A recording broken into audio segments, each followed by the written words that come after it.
नमस्कार मेरे प्यारे कृषि साथियों, स्वागत आप सभी का ब्राइट एग्रो क्लासेस के डिजिटल प्लेटफॉर्म पर। साथियों, आज अपन बात करने वाले हैं अपने जो थर्ड ईयर के सेकंड सेमेस्टर में ओल्ड पेपर सॉल्यूशन की एक सीरीज चल रही थी और उसी सीरीज में अपन बात करने वाले हैं नेक्स्ट सब्जेक्ट के बारे में, फूड साइंस एंड न्यूट्रिशन के बारे में। और जैसा कि आप सभी को पता है बेटा, ये जो क्लासेस रहने वाली है ये किसी पर्टिकुलर यूनिवर्सिटी नहीं, ऑल इंडिया के स्टूडेंट इसको देख सकते हैं। और इसके साथ में ही जो अपने फूड साइंस एंड न्यूट्रिशन है उसके जितने भी किसी भी यूनिवर्सिटी में जितने भी क्वेश्चन आए हुए हैं उन सभी का इसमें समाग्रहित रूप है और उसका अपन पेपर सॉल्यूशन करने वाले हैं। देखिएगा बेटा, कई जगह पर इसका कोड मिलता है FSN 321, कई जगह पर मिलता है HORT 322 मिलता है। और इसके साथ में ही पर इसका बेटा जो कोड होता है, जो टाइटल होता है, वो टाइटल समान होता है, वो रहता है फूड साइंस एंड न्यूट्रिशन। क्या आता है बेटा? Food science and nutrition. बेटा अपन बात करने वाले हैं अपना जो भोजन होता है उस भोजन में न्यूट्रिशन की क्या भूमिका है, वसाओं की क्या भूमिका है, कार्बोहाइड्रेट की क्या है, लिपिड की, एंजाइम की, इन सभी की भूमिकाओं के बारे में क्या करने वाले हैं, पढ़ने वाले हैं। और इसके साथ में ही किस प्रकार से जो फूड साइंस है और वो फूड साइंस कहीं ना कहीं न्यूट्रिशन में अपना योगदान देती है, ये बात करने वाले हैं।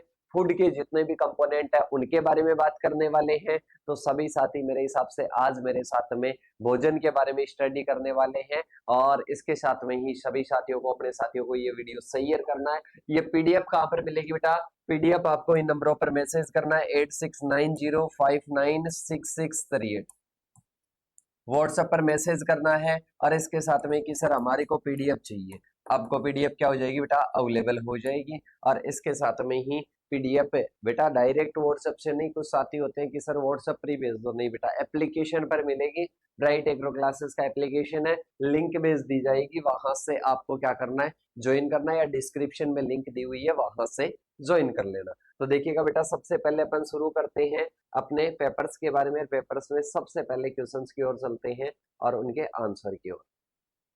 सबसे पहले बेटा क्वेश्चन है अपने मेलार्ड रिएक्शन। बेटा HORT जो अपने एक सब्जेक्ट थी, कल मैंने पेपर सॉल्यूशन करवाया था पोस्ट हार्वेस्ट टेक्नोलॉजी, उसमें कहीं ना कहीं मैंने बताया था मेलार्ड रिएक्शन क्या होती है। मेलार्ड रिएक्शन बेटा अम्ल और शर्करा में रिएक्शन होती है और ये नॉन एंजाइमेटिक है, मतलब इसमें एंजाइम की जरूरत नहीं होती है। और इसकी वजह से जो अपना फूड होता है, फूड का कलर क्या हो जाता है बेटा? ब्राउन हो जाता है, भूरा हो जाता है। इसको मेलार्ड रिएक्शन कहते हैं। देखिएगा, मेलार्ड अभिक्रिया एक गैर एंजाइमिक ब्राउनिंग प्रक्रिया है। मैंने कहा कि नॉन एंजाइमेटिक प्रोसेस है।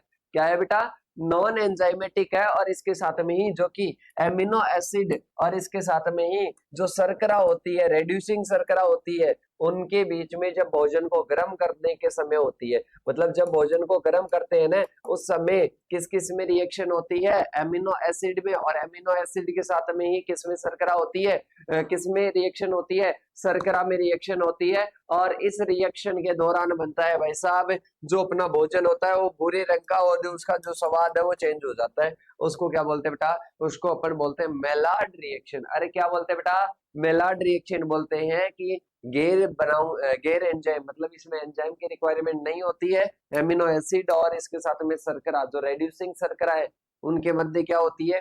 कहीं ना कहीं रिएक्शन होती है। भोजन को गर्म करते हैं उस टाइम होता है, और इससे जो भोजन होता है उसका कलर क्या हो जाता है?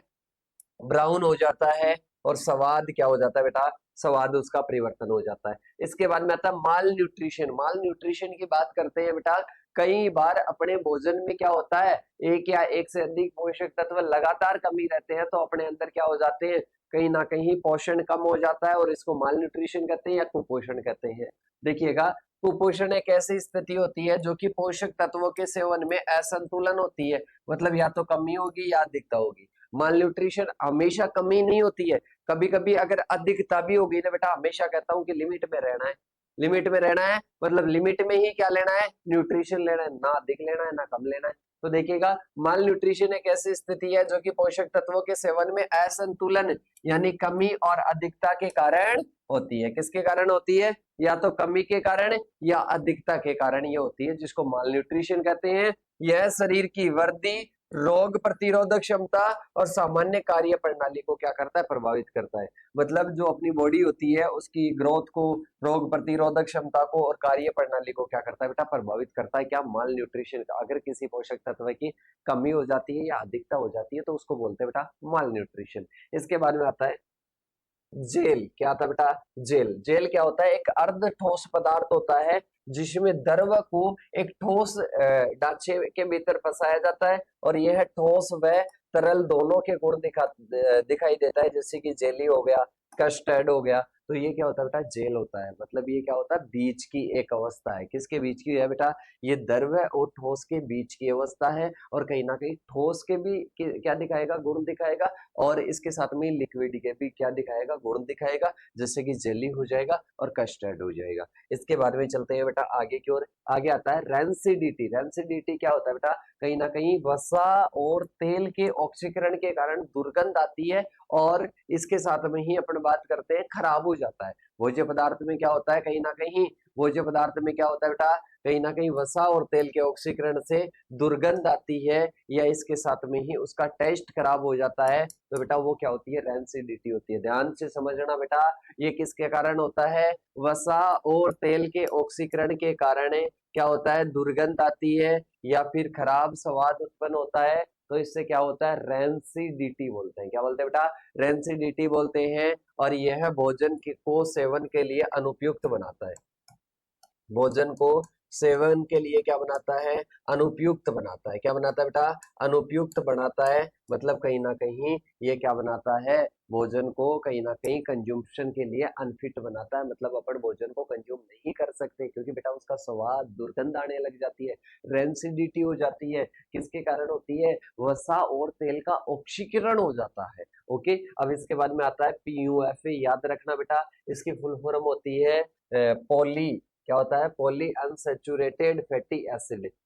पॉली अनसेचुरेटेड फैटी एसिड, ठीक है। ये क्या होता है, ये स्वास्थ्य वर्धक वसा होते हैं जो कि 2 या 2 से अधिक डबल बॉन्ड होते हैं। इसके साथ में ये खराब कोलेस्ट्रॉल को घटाने में क्या करते हैं, मदद करते हैं। और हृदय स्वास्थ्यों के लिए क्या होते हैं, जो हार्ट के पेशेंट होते हैं बेटा, हार्ट के पेशेंट के लिए बहुत ज्यादा जरूरी होता है। जैसे कि बात करते हैं सूरजमुखी के तेल में और मछली के तेल में क्या होते हैं, शामिल होते हैं क्या, PUFA। बोले तो इसको क्या बोलते हैं बेटा, इसको बोलते हैं अपन पॉली अनसेचुरेटेड फैटी एसिड आ जाएंगे, जिसको PUFA के नाम से जाना जाता है। याद रखिएगा, स्वास्थ्य वर्धक होते हैं, 2 या 2 से अधिक क्या होते हैं, डबल बॉन्ड होते हैं। और खराब कोलेस्ट्रॉल को घटाने में मदद करता है। और हृदय स्वास्थ्यों के लिए क्या रहते हैं, जो हृदय के पेशेंट होते हैं, जो हार्ट के पेशेंट होते हैं, उनके लिए कहीं ना कहीं क्या रहता है, ये परफेक्ट रहता है। इसके बाद में आता है जैसे मछली के तेल में और सूरजमुखी के तेल में ये क्या होते हैं, पाए जाते हैं PUFA।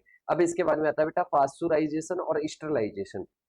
याद रखिएगा, स्टरलाइजेशन में पूरे के पूरे सूक्ष्म जीव नष्ट कर देते हैं। मतलब जितने भी माइक्रो ऑर्गेनिज्म होते हैं ना, अपन स्टरलाइजेशन में कंप्लीट कर देते हैं, मतलब पूरा नष्ट कर देते हैं। इसके साथ में एक आता है पास्चुराइजेशन। पास्चुराइजेशन में क्या होता है बेटा, थोड़े समय के लिए अपन क्या करते हैं, भोजन को कहीं ना कहीं गर्म करते हैं, जिससे कुछ सूक्ष्म जीव क्या हो जाते हैं, कम हो जाते हैं, या फिर इसके साथ में कुछ सूक्ष्म जीव क्या हो जाते हैं, नष्ट हो जाते हैं। तो देखिएगा, यह भोजन को थोड़े समय के लिए गर्म करके हानिकारक सूक्ष्म जीवों को नष्ट करता है। मतलब बेटा मैं बोल रहा हूँ कि हानिकारक को नष्ट करता है, सभी को नष्ट नहीं करता है। इसके साथ में यह सूक्ष्म जीवों व बीजाणुओं को, मतलब सारे जितने भी अवेलेबल है उन सभी को नष्ट कर देता है। That is sterilisation. क्या आता है बेटा, स्टरलाइजेशन होता है, मतलब सभी को क्या कर दिया जाता है, नष्ट कर दिया जाता है, स्टरलाइजेशन आ जाएगा। और कुछ को करते हैं पास्चुराइजेशन आ जाएगा।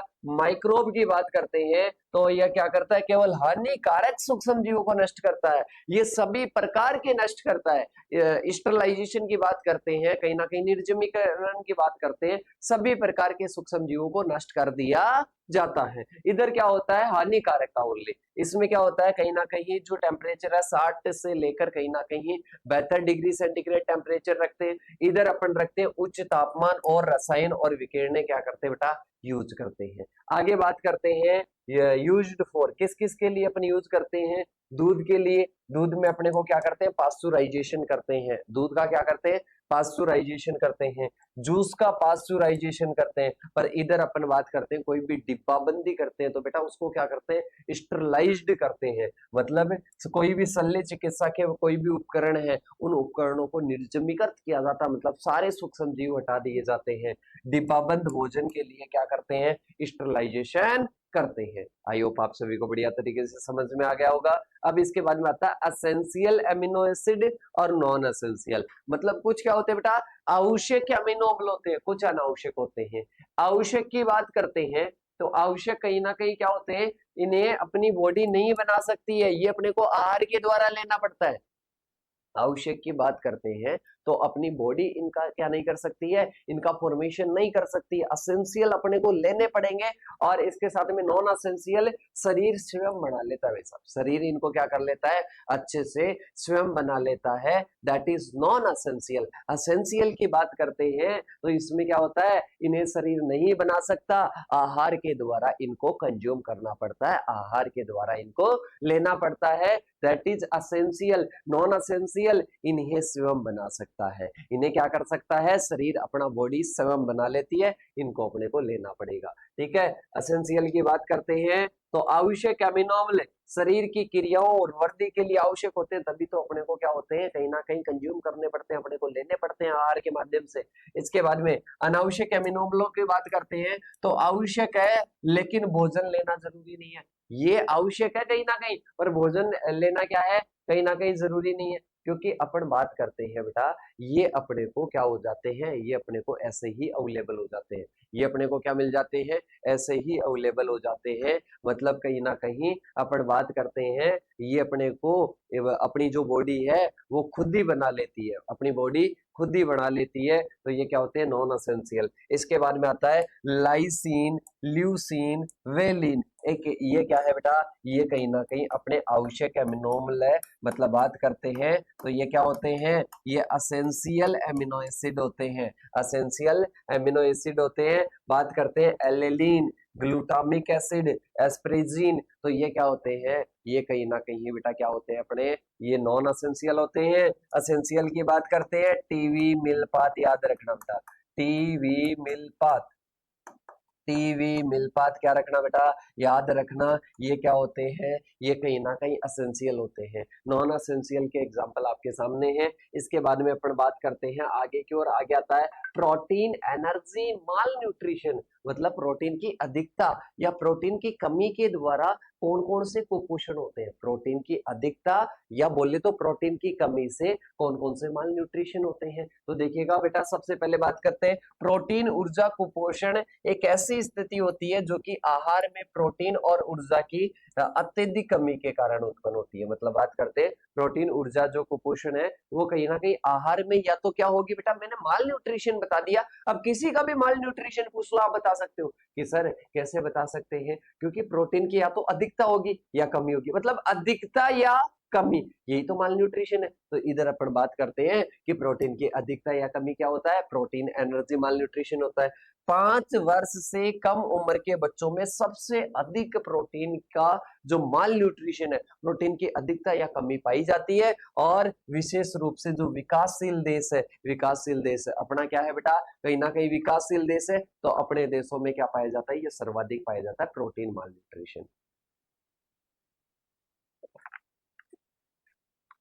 देखो, प्रोटीन एनर्जी माल न्यूट्रिशन के कारण क्या होता है बेटा, यह है एक गंभीर स्वास्थ्य समस्याओं की अवरुद्ध विकास, इसके साथ में ही जो कमजोर रोग प्रतिरोधक क्षमता है, और कहीं ना कहीं संक्रमण के बढ़े हुए जो खतरे हैं, ये कहीं ना कहीं क्या है बेटा, पीईएम है, प्रोटीन एनर्जी माल न्यूट्रिशन है। ये कहीं ना कहीं किसके कारण होता है, प्रोटीन एनर्जी माल न्यूट्रिशन, मतलब प्रोटीन की कमी या प्रोटीन की अधिकता हो जाएगी। इसके बाद में अपने आता है पीईएम, 2 प्रकार के होते हैं प्रोटीन एनर्जी जो माल न्यूट्रिशन है, वो मुख्यतः 2 प्रकार के होते हैं। एक तो क्या था, मेरेस्मस, एक क्या था, क्वासियोर। ऊर्जा और प्रोटीन दोनों की अत्यधिक क्या होती है, कमी होती है, और ऊर्जा की पर्याप्त मात्रा में होने के बावजूद प्रोटीन की कमी होती है, तो ये क्वासियोर होता है, ये मेरेस्मस होता है। ज्यादातर ये छोटे बच्चों में होता है, क्वासियोर क्या हो जाएगा और मेरेस्मस हो जाएगा, दोनों ही प्रोटीन की कमी के कारण होता है। दोनों ही प्रोटीन की कमी के कारण होता है। इसको प्रोटीन एनर्जी माल न्यूट्रिशन भी बोल सकते हैं, पीईएम भी बोल सकते हैं। इसके बाद में आता है सही पोषण, स्तनपान और सार्वजनिक स्वास्थ्य कार्यक्रमों के माध्यम से कहीं ना कहीं पीईएम को रोका जा सकता है, प्रोटीन एनर्जी माल न्यूट्रिशन को रोका जा सकता है। इसके बाद में देखिएगा बेटा नेक्स्ट आता है बोटुलिज्म। क्या आता है? बोटुलिज्म आती है, ये कहीं ना कहीं बेटा एक प्रकार की बीमारी है। ये एक प्रकार की क्या है? बीमारी है, जो कि कहीं ना कहीं क्या होती है, जो कि कहीं ना कहीं अपने बोटुलिज्म एक दुर्लभ लेकिन क्या है, गंभीर खाद्य जनित बीमारी है। मतलब ये खाद्य के कारण होती है, जैसे कि क्लॉस्ट्रीडियम बोटुलिनम बैक्टीरिया के द्वारा उत्पादित विषाक्त पदार्थ के कारण होती है। मतलब जो बोटुलिज्म एक क्या है बेटा? बीमारी है, खाद्य पदार्थ के कारण होती है, और कहीं ना कहीं बैक्टीरिया के द्वारा जो उत्पादित विषाक्त पदार्थ होता है उसके कारण क्या होता है? बैक्टीरिया कौन सा है? Clostridium botulinum. इसके द्वारा उत्पादित विषाक्त पदार्थ होता है और उसके द्वारा क्या होता है? बोटुलिज्म होती है। तो आपसे पूछा जा सकता है कि कौन सा जीवाणु है जिसके द्वारा बोटुलिज्म होती है? तो क्लॉस्ट्रीडियम बोटुलिज्म के द्वारा होती है। इसके बाद में देखिएगा ये विष तंत्रिकाओं पर असर करते हैं। कहां पर करते हैं बेटा? नर्वस पर, बॉडी नर्वस पर क्या करते हैं? असर करते हैं। समय पर इनका इलाज नहीं होता है तो लकवा हो जाता है। अरे क्या हो जाता है बेटा? लकवा हो जाता है। अगर समय पर इलाज नहीं होगा तो क्या हो जाएगा? लकवा हो जाएगा। इसके बाद में अपन बात करते हैं आगे की ओर। बोटुलिज्म में विशेष रूप से ऐसे खाद्य पदार्थों से होता है जो गलत तरीके से क्या होते हैं? डिब्बाबंद होते हैं, संरक्षित किए गए होते हैं। खासकर कम अम्लीय खाद्य पदार्थ जो कि ऑक्सीजन रहित वातावरण में रखे गए हैं, वहां पर क्लोस्ट्रीडियम बोटुलिनम का क्या होगा? प्रकोप होगा, और इसके द्वारा बोटुलिज्म होगा। क्या होगा बेटा? बोटुलिज्म होगा। और बोटुलिज्म विभिन्न प्रकार के होते हैं। सबसे पहले बात करते हैं फूड बॉर्न बोटुलिज्म। कौन सा आ जाएगा बेटा?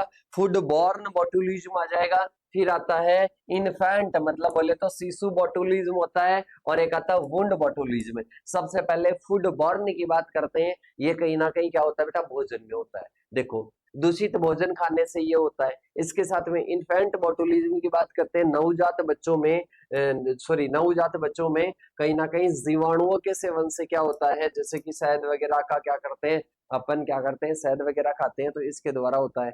और जब बीजाणु क्या होते हैं किसी घाव को संक्रमित करते हैं तो क्या होता है? वुंड, ये बोले तो घाव जनित क्या होता है? बोटुलिज्म होता है। इसके सिम्टम में बात करते हैं, धुंधली दृष्टि हो जाती है, बोलने में कठिनाई आ जाती है, और कहीं ना कहीं मांसपेशियों की कमजोरी और सांस लेने में क्या होती है? दिक्कत होती है। इसके साथ में ही बात करते हैं इलाज में विषरोधी दवा, अस्पताल में भर्ती, इसके साथ में ही गंभीर मामलों में वेंटिलेटर की भी क्या होती है? बोटुलिज्म के लिए क्या होती है? जरूरत होती है। तो बेटा ये बोटुलिज्म हो जाएगा। क्या हो जाएगा? क्लोस्ट्रीडियम बोटुलिनम की क्या होती है? इसकी वजह से होती है, इस बैक्टीरिया की वजह से होती है। और ये बैक्टीरिया कहीं ना कहीं क्या करता है बेटा? ये बैक्टीरिया कहीं ना कहीं बोटुलिज्म में बीमारी उत्पन्न करता है। अलग अलग प्रकार की होती है, दूषित भोजन से होती है जो कि फूड बॉर्न हो जाएगी, इन्फेंट होती है। और इसके साथ में ही अपन ने लास्ट में इसमें पढ़ा था बेटा, क्या पढ़ा था कि एक क्या होती है, जो अपना घाव होता है, घाव में क्या होगा? इससे क्लोस्ट्रीडियम बोटुलिनम का क्या होगा? प्रकोप होगा। और जैसे ही प्रकोप होगा तो उससे क्या हो जाएगा? उससे कहीं ना कहीं वुंड बोटुलिज्म हो जाएगा। इसके बारे में बात करते हैं बेटा आगे की ओर। आगे अपने आता है write down the physiological functions of food. मतलब बात करते हैं इसमें क्या होता है, अपने को फिजियोलॉजिकल फंक्शन बताने हैं भोजन के। मतलब अपना जो भोजन है बेटा, अपन अब इन चीजों को भी अगर रटे ना तो बेटा दिखा रहा है अपने जन्म को। अपना जो जन्म लिया अपन ने वो दिखा रहा है बेटा। क्यों दिखा रहा है? इसका रीजन ये है क्योंकि अपने को भोजन के कार्य बता, अपन खाना खाते हैं क्यों खाते हैं बेटा? इतना बता दो आप मेरे को। कि सर सबसे पहले तो एनर्जी के लिए खाते हैं। मतलब भोजन कई प्रकार के कार्य करते हैं, सोर्स ऑफ एनर्जी। मैं हमेशा कहता हूं कि कार्य करने के लिए एनर्जी चाहिए। मैं बोल रहा हूं तो एनर्जी चाहिए, मैं चल रहा हूं तो मेरे को क्या चाहिए? एनर्जी चाहिए। ट्रैक्टर चल रहा है, एनर्जी चाहिए। बाइक चल रही है, एनर्जी चाहिए। ठीक है, हर चीज के लिए किसकी आवश्यकता होती है? अपने एनर्जी की आवश्यकता होती है। कि सर हवा चलने में भी एनर्जी की आवश्यकता होती है क्या? बिल्कुल होती है। अरे गतिज ऊर्जा नहीं होती है क्या? बिल्कुल, पवन ऊर्जा जिसको बोलते हैं। तो बेटा इसमें क्या होता है, सबसे पहले भोजन क्या करता है? भोजन कहीं ना कहीं सोर्स ऑफ एनर्जी है अपने लिए। क्या है? अपने लिए सोर्स ऑफ एनर्जी है। तो भोजन शरीर की सभी गतिविधियों को चलना, पाचन, परिसंचरण और शरीर का तापमान बनाए रखने के लिए क्या होता है? जरूरी होता है। फिर होता है अपने शरीर की ग्रोथ और रिपेयर के लिए क्या होता है, जरूरी होता है अपने शरीर की क्या करनी है, अपने को ग्रोथ करनी है, और ग्रोथ के साथ साथ में रिपेयर करना अपने शरीर को, तो वो भी कौन करता है, वो भी अपने भोजन। भोजन में अलग अलग अवयव होते हैं, प्रोटीन होती है, वसा होती है, और इसके साथ में ही कार्बोहाइड्रेट होता है, तो ये सारे करते हैं। तो देखिएगा ग्रोथ और रिपेयर का कार्य करती है, जैसे कि प्रोटीन हो जाएगा। इसके साथ में रेगुलेशन ऑफ बॉडी प्रोसेस, मतलब शरीर की क्रियाओं पर क्या होता है, नियमन होता है कि सर जो अपनी बॉडी की जो भी एक्टिविटीज है, उन एक्टिविटीज पर कहीं ना कहीं जो फूड है वही क्या करता है, कंट्रोल करता है। इसके बाद में बात करते हैं आगे की ओर, आगे आता है प्रोटेक्शन एंड इम्यूनिटी। बेटा अपन बात करते हैं विटामिन, खनिज, एंटीऑक्सीडेंट अपने फूड में पाए जाते हैं, और ये कहीं ना कहीं अपनी बॉडी की क्या करते हैं, बॉडी की प्रोटेक्शन करते हैं, रक्षा करते हैं, इम्यूनिटी बढ़ाते हैं, बोले तो रोग प्रतिरोधक क्षमता बढ़ाते हैं, इम्यूनिटी सिस्टम को क्या करते हैं,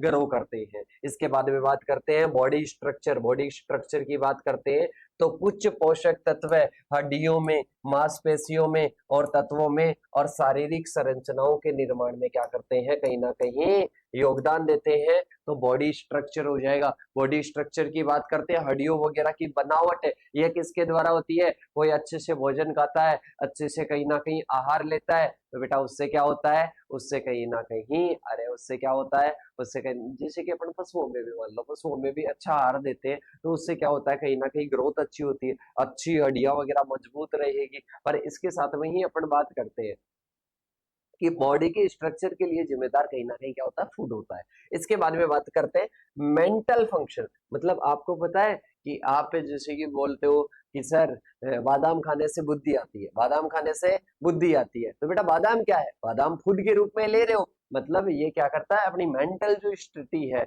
उसको भी कहीं ना कहीं क्या करता है, रेगुलेट करता है। तो देखो पर्याप्त पोषण मस्तिष्क के विकास, स्मृति और ध्यान जैसे संज्ञानात्मक कार्यों का क्या करता है, समर्थन करता है। तो ये क्या है बेटा, अपने जो भोजन है वो कहीं ना कहीं अपन बात करते हैं जीवित रहने के लिए ही नहीं, अपने स्वास्थ्य के लिए, कल्याण के लिए भी क्या होता है, जरूरी होता है। अब इसके बाद में आता है अपने जो फूड प्रोसेसिंग होता है ना बेटा, इसमें अलग अलग प्रकार के किण्वन होते हैं, इसमें अलग अलग प्रकार के फर्मेंटेशन होते हैं। किसमें अलग अलग प्रकार के फर्मेंटेशन होते हैं, अपने कहीं ना कहीं जो बात करते हैं कि अपने जो फूड प्रोसेसिंग होती है, उस फूड प्रोसेसिंग में जैसे जो पोस्ट हार्वेस्ट टेक्नोलॉजी है वो अपन ने पढ़ी थी, उस टाइम कहीं ना कहीं फूड प्रोसेसिंग पढ़ी थी, तो इसमें अलग अलग प्रकार के फर्मेंटेशन पाए जाते हैं। तो इनके बारे में बात करेंगे बेटा, 1 मिनट का ब्रेक लेते हैं।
देखो बेटा अब अपन चलते हैं आगे की ओर। अपन बात करते हैं फूड प्रोसेसिंग की। सर आप 1 मिनट का ब्रेक क्यों लेते हो, मैं इसके भी पीछे रीजन बता देता हूँ। अपन फूड प्रोसेसिंग पढ़ रहे हैं, और कहीं ना कहीं फूड प्रोसेसिंग में मैं बताता हूँ कि अपने शरीर का कहीं ना कहीं ये रेगुलेशन करते हैं। जैसे कि मेरे को पता है कि मेरे गले में क्या है, प्रॉब्लम हो रही है, ज्यादा बोलने से, ज्यादा पढ़ाने से, लंबी क्लासेस लेने से, अभी सारे ईयर के पेपर सॉल्यूशन चल रहे हैं, तो कहीं ना कहीं अब मेरे गले को रेगुलेट करने के लिए, अच्छे से चलाने के लिए फूड की जरूरत होगी। और ऐसा फूड जो कि गले को रेगुलेट करे, तो काली मिर्च आती है, गुड़ वगैरह आता है, तो बेटा ये क्या करता है, कहीं ना कहीं अच्छे से रेगुलेट करता है, अपने गले को क्या रखता है, अच्छे से रखता है। तो कहीं ना कहीं काली मिर्च खाने के लिए ही कहीं ना कहीं मैं गया था, और इसके वजह से क्या होता है, फिर क्लियर आवाज आती है अपनी, ठीक है, गले में दर्द वगैरह नहीं होता है। तो आपको इसकी इंपॉर्टेंस भी बताई, और इसके साथ में ही समझ में भी आया होगा, और इसी प्रकार से पूरी क्लास को अपन क्या करने वाला, अच्छे से समझने वाले। अब आता है बेटा फर्मेंटेशन। फर्मेंटेशन की अगर अपन बात करते हैं तो इसमें किण्वन होता है। कभी आपने देखा है बेटा शराब किसके द्वारा बनती है? फर्मेंटेशन के द्वारा बनती है। बियर किसके द्वारा बनती है? किसर फर्मेंटेशन के द्वारा बनती है। वोदका, विस्की जो भी है बेटा वो अपन ने HORT 321 में भी पढ़ा था। ये सारी किसके द्वारा बनती है? ये फर्मेंटेशन के द्वारा बनती है। तो देखिएगा किण्वन इसमें क्या होते हैं? इसमें माइक्रो ऑर्गेनिज्म जिम्मेदार होते हैं। देखो किण्वन एक जैविक प्रक्रिया है कहीं ना कहीं जिसमें सूक्ष्म जीव जैसे कि बैक्टीरिया, खमीर और फफूंदी कार्बोहाइड्रेट कार्बनिक यौगिकों को अल्कोहल और अम्ल और गैस में क्या कर देते हैं? परिवर्तित कर देते हैं। बात करते हैं तो ये सूक्ष्म जीव क्या करते हैं? कहीं ना कहीं कार्बोहाइड्रेट जैसे कार्बनिक यौगिकों को, फर्मेंटेशन क्या होता है देख लेना कि कार्बोहाइड्रेट जिससे कार्बनिक यौगिकों को कहीं ना कहीं अल्कोहल, अम्ल और गैस में परिवर्तन कर देते हैं। अल्कोहल, अम्ल और गैस में परिवर्तन कर देते हैं। दैट इज ये क्या आ जाएगा? फूड प्रोसेसिंग में फर्मेंटेशन आ जाएगा। कि फर्मेंटेशन में क्या होता है? कार्बोहाइड्रेट को कहीं ना कहीं अल्कोहल वगैरह में कन्वर्ट कर देते हैं। कौन कन्वर्ट करने के लिए जिम्मेदार होते हैं? माइक्रो ऑर्गेनिज्म, सूक्ष्म जीव। इसके बाद में बात करते हैं खाद्य प्रसंस्करण में किण्वन का उपयोग व्यापक रूप से कहीं ना कहीं भोजन को संरक्षित करने के लिए, स्वाद के लिए, बनावट के लिए और पोषण मूल्य सुधारने के लिए प्रयोग किया जाता है। जैसे कि बात करते हैं अल्कोहलिक फर्मेंटेशन आता है, मतलब अल्कोहल बनाई जाती है। तो देखिएगा इसमें क्या किया जाता है? खमीर के द्वारा जो शर्करा होती है उस शर्करा भी किसकी होती है?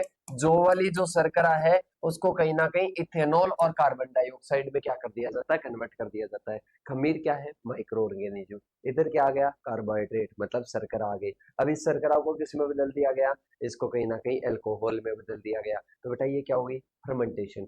और फर्मेंटेशन में कौन सा? Alcohol fermentation. मतलब मैंने बताया था कि बेटा सूक्ष्म जीव के द्वारा, सूक्ष्म जीव खमीर हो गया, इसके द्वारा शर्करा को किस में बदला जाएगा? अल्कोहल वगैरह में बदला जाएगा। तो इसको अपन क्या बोलते हैं? Alcoholic fermentation. जैसे कि बियर, शराब, अन्य मादक जो पेय पदार्थ होते हैं उनमें कहीं ना कहीं कौन सा होता है? कहीं ना कहीं अल्कोहलिक फर्मेंटेशन ही होता है। इसके बाद में आता है लैक्टिक एसिड फर्मेंटेशन। कौन सा आता है? लैक्टिक एसिड फर्मेंटेशन होता है। इस किण्वन में कहीं ना कहीं बैक्टीरिया शर्करा को कहीं ना कहीं मुख्य रूप से दुग्धाम्ल में क्या करते हैं? परिवर्तित करते हैं।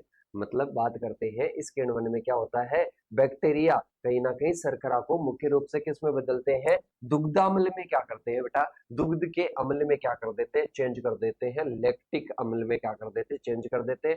दही आ जाएगा, साकर क्रोट आ जाएगा, इसके साथ में किण्वित सब्जियां आ जाएगी। तो इसके लिए अपन कौन सा करते हैं बेटा? लैक्टिक एसिड कर देते हैं। देखो इसमें याद कर लो कि बैक्टीरिया वही शर्करा को, ये सूक्ष्म जीव हो गया, ये शर्करा कार्बोहाइड्रेट हो गई, इसको दुग्ध अम्ल में चेंज कर दिया, एसिड में चेंज कर दिया। तो ये कौन सा हो जाता है? लैक्टिक एसिड फर्मेंटेशन होता है। तीन चीजें होती है, तीन चीजों से फर्मेंटेशन की डेफिनेशन बनती है। तो पहला सूक्ष्म जीव, दूसरा शर्करा और तीसरा एसिड या एल्कोहल।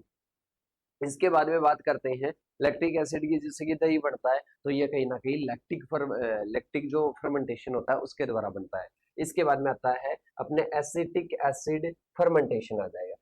कौन सा आ जाएगा? एसिटिक एसिड फर्मेंटेशन आ जाएगा। मतलब इसमें क्या होता है? बैक्टीरिया द्वारा इथेनॉल को ऑक्सीकरण करके कहीं ना कहीं सिरका अम्ल या विनेगर बनाया जाता है। मतलब इसमें अपन बात करते हैं क्या आता है? एसिटिक एसिड फर्मेंटेशन आता है। मतलब कहीं ना कहीं बात करते हैं तो बैक्टीरिया के द्वारा कहीं ना कहीं इथेनॉल को क्या करते हैं? ऑक्सीकरण करके सिरका अम्ल बनाया जाता है। सिरका अम्ल किसको बोलते हैं? विनेगर को। क्या बनाया जाता है? विनेगर बनाया जाता है। कहीं ना कहीं सिरका अम्ल बनाया जाता है। तो ये एसिटिक एसिड क्या आ जाएगा? फर्मेंटेशन आ जाएगा। कौन सा आ जाएगा बेटा? एसिटिक एसिड फर्मेंटेशन आ जाएगा। इसके बारे में बात करते हैं जैसे कि शराब जैसे तरल पदार्थों से क्या बनता है? सिरका बनता है। शराब जैसे तरल पदार्थों से क्या बनता है बेटा? सिरका बनता है। तो ये एसिटिक एसिड क्या आ जाएगा? फर्मेंटेशन आ जाएगा। इसके बाद में बात करते हैं ब्यूटाइरिक एसिड फर्मेंटेशन होता है। कौन सा होता है बेटा? ब्यूटाइरिक एसिड फर्मेंटेशन होता है। इसकी बात करते हैं तो कुछ बैक्टीरिया होते हैं जो कि शर्करा को ब्यूटाइरिक एसिड और इसके साथ में कार्बन डाइऑक्साइड और हाइड्रोजन में बदलते हैं। मतलब ये क्या करते हैं बेटा? ये कहीं ना कहीं शर्करा को ब्यूटाइरिक एसिड और इसके साथ में कार्बन डाइऑक्साइड और हाइड्रोजन में क्या कर देते हैं? कन्वर्ट कर देते हैं। तो ये क्या हो जाएगा? ब्यूटाइरिक एसिड फर्मेंटेशन हो जाएगा। क्या हो जाएगा बेटा? ब्यूटायरिक एसिड फर्मेंटेशन हो जाएगा। इसके बाद में बात करते हैं, एग्जाम्पल की बात करते हैं, तो कुछ प्रकार के क्या होते हैं, पनीर होते हैं, इसके साथ में खराब मक्खन होता है, तो ये क्या हो जाएंगे, एग्जाम्पल हो जाएंगे किसके, ब्यूटायरिक एसिड फर्मेंटेशन के हो जाएंगे। किसके हो जाएंगे बेटा? ब्यूटायरिक एसिड फर्मेंटेशन के एग्जाम्पल हो जाएंगे। इसके बाद में बात करते हैं इंपॉर्टेंस ऑफ फर्मेंटेशन, मतलब फर्मेंटेशन या किण्वन का महत्व बताना है। किण्वन का क्या बताना है? किण्वन का महत्व बताना है। अरे किसका महत्व बताओगे बेटा? किण्वन का महत्व बताओगे। तो किण्वन का महत्व देखो, भोजन को लंबे समय तक सुरक्षित रखने के लिए अम्ल या शराब का उत्पादन करता है और इसके साथ में खराब होने वाले सूक्ष्मजीवों को रोकता है। मतलब भोजन को लंबे समय तक रखने के लिए अम्ल या शराब का क्या करता है, उत्पादन करता है। तो ये किसका महत्व है? ये कहीं ना कहीं फर्मेंटेशन का महत्व है। किसका है बेटा? फर्मेंटेशन या किण्वन का महत्व है, जो कि सूक्ष्मजीवों के द्वारा कंप्लीट करवाया जाता है। इसके बाद में आता है खाद्य उत्पादों के स्वाद, सुगंध और इसके साथ में बनावट को क्या करता है, ये बढ़ाता है। क्या करता है बेटा?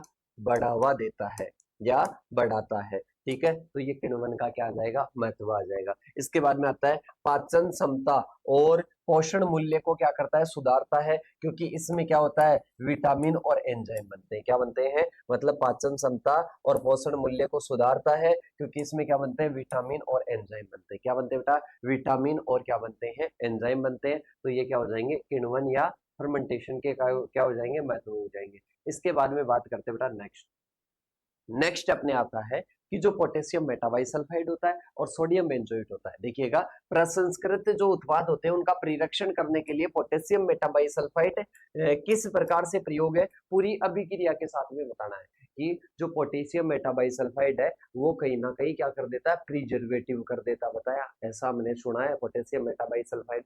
तो इस पोटेशियम मेटाबाइसल्फाइड किस प्रकार से प्रिजर्व करता है, भोज्य पदार्थ को किस प्रकार से प्रिजर्व करता है, प्लीज हमारे को एक्सप्लेन करके बताइएगा। तो देखो, सबसे पहले अपन बात करते हैं किस प्रकार से करता है। पोटेशियम मेटाबाइसल्फाइड कहीं ना कहीं क्या करता है, खाद्य प्रसंस्करण उद्योगों में प्रिरक्षक या प्रिजर्वेटिव के रूप में क्या किया जाता है, प्रयोग किया जाता है। और एंटीऑक्सीडेंट के रूप में क्या किया जाता है, व्यापक रूप से क्या किया जाता है बेटा, प्रयोग किया जाता है। व्यापक रूप से क्या किया जाता है, कहीं ना कहीं प्रयोग किया जाता है। क्या? पोटेशियम मेटाबाइसल्फाइड क्या प्रयोग किया जाता है बेटा? पोटेशियम मेटाबाइसल्फाइड क्या किया जाता है, प्रयोग किया जाता है। यूजेस एंड बेनिफिट्स की बात करते हैं। किसकी बात करते हैं, यूजेस एंड किसकी बात करते हैं बेटा, यूजेस एंड इसके बेनिफिट्स की बात करते हैं। तो आप सभी को पता है कि कहीं ना कहीं प्रिजर्वेटिव के लिए, प्रिजर्वेटिव का मतलब क्या होता है, लंबे समय तक रखना। क्या होता है, लंबे समय तक रखना क्या होता है, प्रिजर्वेटिव होता है। तो देखो इसमें क्या होता है, सबसे पहले बात करते हैं एंटी माइक्रोबियल एक्शन। सबसे पहले बात करते हैं एंटी माइक्रोबियल एक्शन आता है, मतलब सूक्ष्म जीव नाशक क्रिया। क्या आ जाएगी, एंटी माइक्रोबियल एक्शन आ जाएगा, सूक्ष्म जीव नाशक क्रिया हो जाएगी। क्या हो जाएगा बेटा, एंटी माइक्रोबियल एक्शन आ जाएगी, मतलब सूक्ष्म जीव नाशक प्रक्रिया हो जाएगी। देखो इसमें सबसे पहले बात करते हैं, आपको पता है कि प्रिजर्वेटिव कर रहा है, मतलब क्या करेगा, सूक्ष्म जीवों को नष्ट करके, माइक्रो ऑर्गेनिज्म को नष्ट करके कहीं ना कहीं लंबे समय तक बनाए रखता है। तो सबसे पहले माइक्रोबियल एक्शन, मतलब ये क्या करता है, सूक्ष्म जीवों की क्रिया को क्या करता है, नष्ट करता है, मतलब कहीं ना कहीं रोकता है। अब सूक्ष्म जीवों की क्रिया को रोक देगा तो कहीं ना कहीं क्या होगा, वो लंबे समय तक सुरक्षित रहेगा। दूसरा होता है एंटीऑक्सीडेंट प्रॉपर्टी, मतलब इसमें क्या होती है बेटा, कहीं ना कहीं प्रतिजनक के रूप में क्या करता है, कार्य करता है। खाद्य पदार्थों में ऑक्सीकरण, खाद्य पदार्थों में ऑक्सीकरण अभिक्रियाओं को क्या करता है, रिड्यूस करता है, रोकता है। और यह विटामिन की क्या करता है, रक्षा करता है।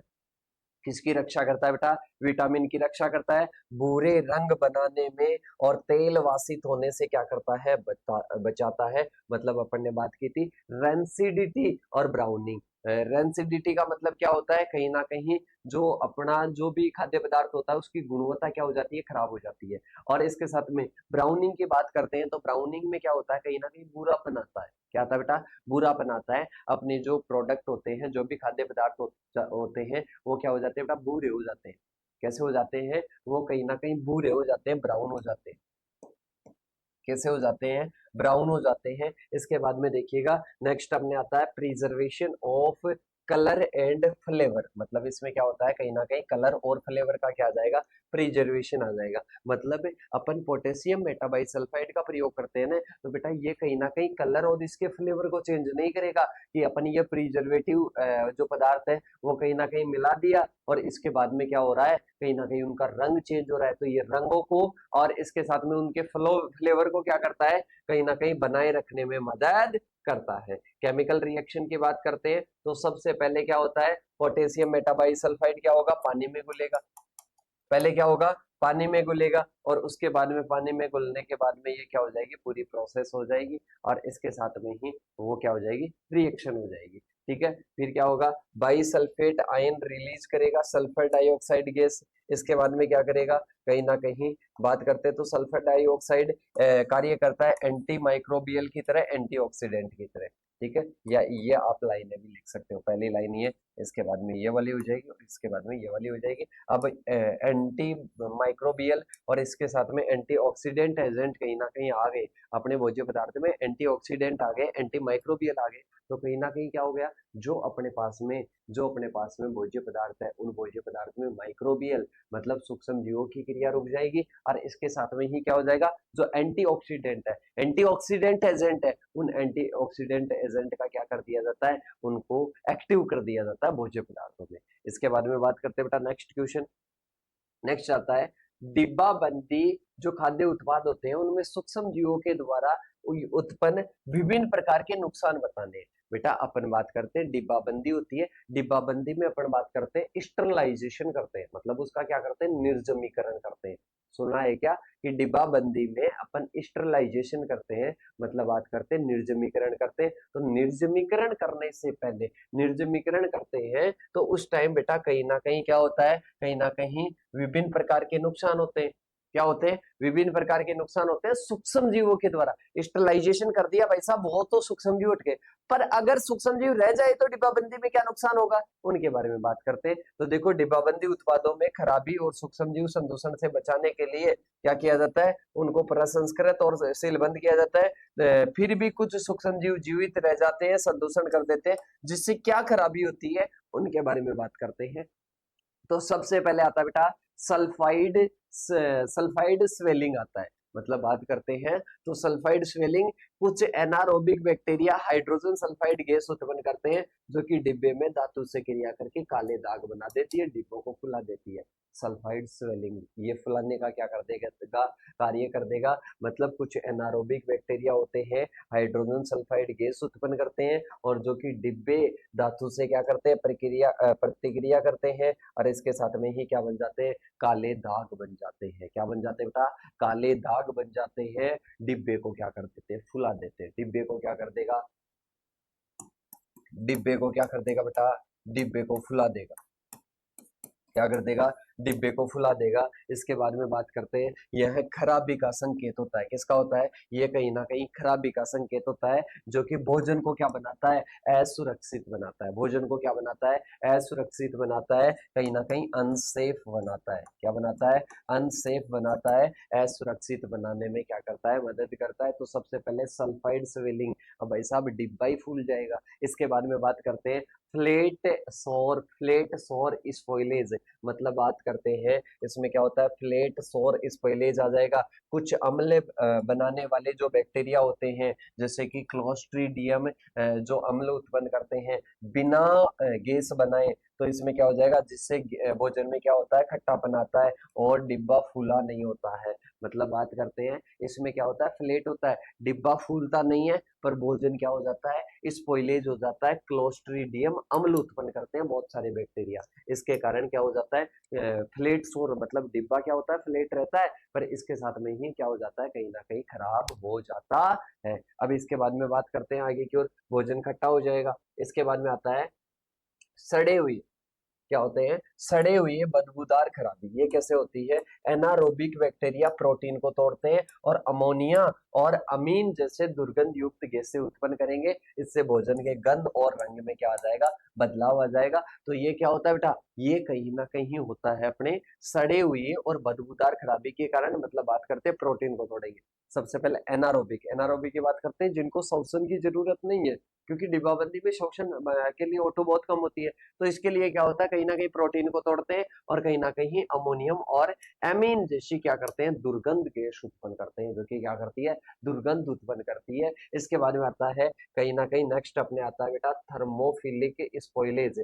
मतलब उष्मा प्रेमी जो बैक्टीरिया है वो उच्च तापमान सह सकते हैं, प्रसंस्करण के बाद में उच्च तापमान पर क्या कर देते हैं बेटा, खराबी कर देते हैं। क्योंकि प्रोसेसिंग के बाद में अपन क्या करते हैं, कहीं ना कहीं उसको उच्च तापमान पर रखते हैं, तो उस टाइम वो क्या होते हैं, थर्मोफिलिक होते हैं। मतलब वो क्या करते हैं, उच्च तापमान को भी सहन कर लेते हैं। तो उस टाइम वो क्या करते हैं, कहीं ना कहीं स्पॉइलेज करते हैं। फिर आता है यीस्ट मोल्ड स्पॉइलेज। मतलब बात करते हैं यीस्ट मोल्ड स्पॉइलेज की बात करते हैं। तो यदि डिब्बे को ठीक से बंद न करें, निर्जीवित रह गए और तो करीब खमीर और क्या होता है जो फफूंदी है वो क्या हो जाती है, उग जाती है। और इससे क्या होता है, कहीं ना कहीं स्पॉइलेज हो जाता है अपना भोज्य पदार्थ। ठीक है, अब इसके बाद में आता है खराबी को प्रभावित करने वाले कारक क्या क्या आ जाएंगे। एक तो डिब्बाबंदी प्रक्रिया अपन सही से नहीं करते हैं, डिब्बाबंदी प्रक्रिया सही से नहीं करते हैं तो वो हो जाएगी कारण। इसके बाद में डिब्बों में छेद हो जाता है, भंडारण की स्थिति में तापमान और आर्द्रता भी क्या करती है, इसको प्रभावित करती है। इसके बाद में आता है कैसे अपन रोक सकते हैं, उचित तापमान पर रखो और इसके साथ में ही निर्जीवन रखो। और इसके साथ में ही अपन बात करते हैं ठंडी और सूखी जगह पर भंडारण करो और प्रिरक्षक इसमें ऐड करो, प्रिजर्वेटिव इसमें क्या करो बेटा, ऐड करो। इससे क्या नहीं होगा, कहीं ना कहीं खराबी नहीं होगी, स्पॉइलेज नहीं होगा फूड। अब इसके बाद में आता है भोजन में विटामिन और खनिज। भोजन में विटामिन और खनिज लवणों की कमी के द्वारा उत्पन्न पोषण के संबंधी विकार बताने। भोजन में अगर विटामिन कम हो जाता है, विटामिन कम हो जाता है या इसके साथ में खनिज लवणों की कमी हो जाती है, तो क्या क्या हो जाता है, वो विकार आपको बताने हैं। तो देखिएगा, विटामिन और खनिज जो लवण है वो शरीर को विकास करने के लिए, शरीर का विकास, वृद्धि और स्वास्थ्य बनाए रखने के लिए क्या होते हैं, बहुत कम मात्रा में जरूरी होते हैं। बहुत कम मात्रा में क्या होते हैं, आवश्यक होते हैं। विटामिन और खनिज लवण जरूरी होते हैं, पर सामान्य विकास के लिए, वृद्धि के लिए और इसके साथ में ही स्वास्थ्य बनाए रखने के लिए जरूरी होते हैं। इसके साथ में ही बात करते हैं इन पोषक तत्वों की कमी से विभिन्न प्रकार के पोषण संबंधी विकार उत्पन्न होते हैं, जो शरीर को अलग अलग अंगों और प्रणालियों को क्या करते हैं, प्रभावित करते हैं। सबसे पहले बात करते हैं विटामिन की कमी से होने वाले रोग। विटामिन ए की कमी से रतौंधी, बेटा वो सारे लिखने, वो सारा चार्ट लिख देना। विटामिन ए की कमी से रतौंधी, विटामिन बी की कमी से बेरी बेरी, विटामिन सी की कमी से क्या हो जाएगा, स्कर्वी हो जाएगा। तो इस प्रकार के सारे डिजीज आपको लिखनी है। तो सबसे पहले बात करते हैं विटामिन ए की कमी से अंधापन हो जाता है कहीं ना कहीं, और इसके साथ में ही आंखों में सूखापन और जेराप्थोलमिया हो जाता है। इसके साथ में विटामिन बी1 की कमी से बात करते हैं तो बेरी बेरी डिजीज हो जाती है। कौन सी हो जाती है, बेरी बेरी डिजीज हो जाती है। बी2 की कमी से बात करते हैं, राइबोफ्लेविन की कमी से अपन बात करते हैं, होठों के किनारे पर दरारें पड़ जाती है, गले में क्या हो जाता है, खराश हो जाता है। इसके बाद में विटामिन बी3 की बात करते हैं, नियासिन की कमी से क्या हो जाता है, पेलेग्रा हो जाता है। विटामिन सी की कमी से स्कर्वी आता है, जो कि दांतों से संबंधित है, इसके मसूड़ों में खून वगैरह आ जाता है। विटामिन डी की कमी से बात करते हैं तो रिकेट्स, और वयस्कों में, बच्चों में तो रिकेट्स होगा और वयस्कों में ऑस्टियोमलेसिया होगा। इसके बाद में बात करते हैं विटामिन के की कमी से क्या होता है, रक्त का थक्का नहीं बढ़ पाता है, रक्त का थक्का नहीं बढ़ पाता है। तो ये क्या होता है, विटामिन के की कमी से होता है। खनिज लवणों की कमी से बात करते हैं तो बेटा लोहे की कमी से आपको पता है क्या, कहीं ना कहीं क्या होता है, आयरन की कमी से क्या होता है, अरे बताओ बेटा, आयरन की कमी से क्या होता है, आयरन की कमी से, फेरिक लोहा की कमी से क्या होता है, बताओ देखिए, कमेंट करके बताओ, सारे बच्चे कमेंट करके बताएंगे आयरन की कमी से क्या होता है। मतलब गले में सूजन वगैरह नहीं आती क्या, वो कहीं ना कहीं क्या आ जाती है। आपने देखा होगा 9th के चैप्टर में ऐसा गले में जो अपने क्या होती है, गले में सूजन वगैरह आ जाती है, तो वो किसके कारण होती है, वो कहीं ना कहीं अपने लोहा की कमी के कारण होती है, कैल्शियम, और जो अपने कैल्शियम की कमी से ऑस्टियोपोरोसिस होता है, मतलब जो हड्डियां होती है वो कमजोर हो जाती है, मांसपेशियां टूटने लगती है। आयोडीन की कमी से क्या होता है, गोइटर थायराइड, मतलब वो गले वाला क्या हो जाता है, ये कहीं ना कहीं किसके कारण होता है, आयोडीन की कमी से होता है। किसकी कमी से होता है, आयोडीन की कमी से होता है। जिंक की कमी से विकास रुक जाता है। मैग्नीशियम की कमी से मांसपेशियों में ऐंठन वगैरह होती है। तो ये क्या होते हैं बेटा, ये कहीं ना कहीं प्रोटीन की कमी से, सॉरी विटामिन की कमी से और खनिज लवणों की कमी से क्या है, डिजीज है। अब इसके बाद में अपन चलते हैं आगे की ओर। तो सही से इनको क्या करना है, सही से भरपूरित है, मतलब पूर्ण आप पोषण लो, मतलब जिसमें क्या हो, सारे न्यूट्रिशन हो, वो वाला क्या लो, पोषण लो, तो इसका क्या हो जाएगा, मैनेजमेंट हो जाएगा। इसके बाद में आता है शुष्कन और निर्जलीकरण द्वारा खाद्य जो पदार्थ होते हैं उनको परिरक्षण कैसे किया जा सकता है, और खाद्य पदार्थों में शुष्कन और निर्जलीकरण की विभिन्न विधियों के बारे में बताना है। मतलब ड्राइंग और डिहाइड्रेशन। बेटा ड्राइंग का मतलब क्या होता है, नेचुरली रूप से क्या करते हैं, उसमें से नमी निकल जाती है, क्या होती है, जो मॉइस्चर है, मॉइस्चर क्या हो जाती है, रिमूव हो जाती है। तो ये क्या होता है, ड्राइंग होता है।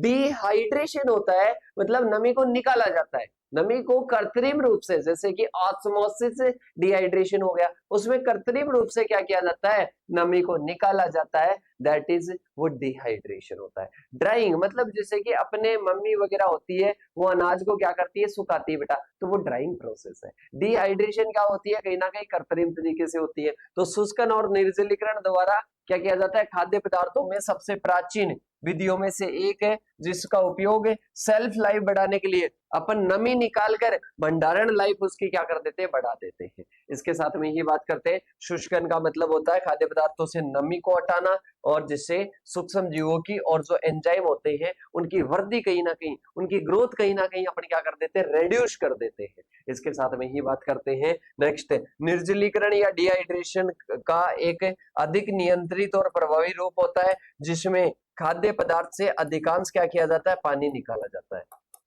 वो क्या किया जाता है, पानी या नमी बोल सकते हो, जो कि अपने कृत्रिम रूप से किया जाता है, तो उसको डिहाइड्रेशन कहते हैं। अब इसके मेथड्स देख लो कि कौन कौन से मेथड्स होते हैं, कौन कौन सी विधियां होती है। तो देखो सबसे पहले इनके महत्व की बात कर देते हैं, तो नमी निकल जाती है और जो सूक्ष्म जीव होते हैं ना, उनकी क्रियाशीलता कम हो जाती है। इसके साथ में ही वजन और आयतन कम हो जाता है, जिससे भंडारण और परिवहन आसानी से हो जाता है। और इसके साथ में सूखे पदार्थों का जो प्रोसेसिंग है ना, वो भी क्या होता है बेटा, कहीं ना कहीं आसानी से होता है, इजी वे से होता है। इसके बाद में बात करते हैं, पहले आता है बेटा ड्राइंग और डिहाइड्रेशन के मेथड होते हैं।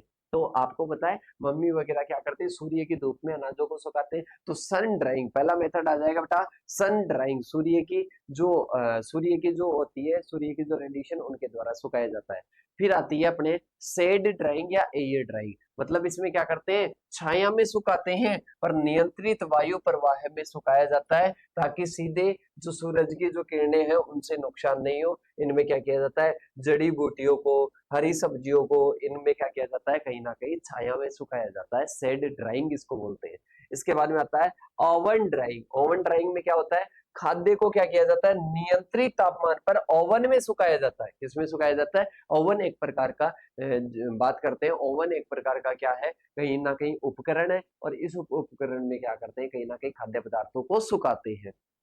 फिर आता है वैक्यूम। वैक्यूम की बात करते हैं बेटा, निर्वात, मतलब इसमें क्या होता है, वायु रहित होती है, वायु नहीं होती है, पानी का उबलने का तापमान कम हो जाता है, गर्मी से नष्ट होने वाले पोषक तत्व स्वाद और सुरक्षित रहते हैं। वैक्यूम ड्राइंग के द्वारा कॉफी और जड़ी बूटियों को क्या किया जाता है, सुखाया जाता है, ड्राइंग किया जाता है, नमी बाहर निकाली जाती है। फिर आता है बेटा फ्रीज ड्राइंग। कौन सा आता है, फ्रीज ड्राइंग आता है, मतलब इसमें खाद्य पदार्थों को पहले जमाया जाता है, फिर वैक्यूम में रखा जाता है, और जिससे बर्फ सीधे वाष्प में बदल जाती है, और ये डिहाइड्रेशन होता है बेटा, कहीं ना कहीं ये क्या होता है, डिहाइड्रेशन होता है, कहीं ना कहीं ये क्या करते हैं अपन, कृत्रिम रूप से करते हैं मेनली। फिर आता है स्प्रे ड्राइंग। स्प्रे ड्राइंग की बात करते हैं, तो तरल खाद्य पदार्थों में क्या करते हैं, गर्म हवा को चेंबर में छिड़का जाता है और पानी तेजी से वाष्पित हो जाता है, जैसे कि दूध का पाउडर हो गया, फलों के रस हो गए।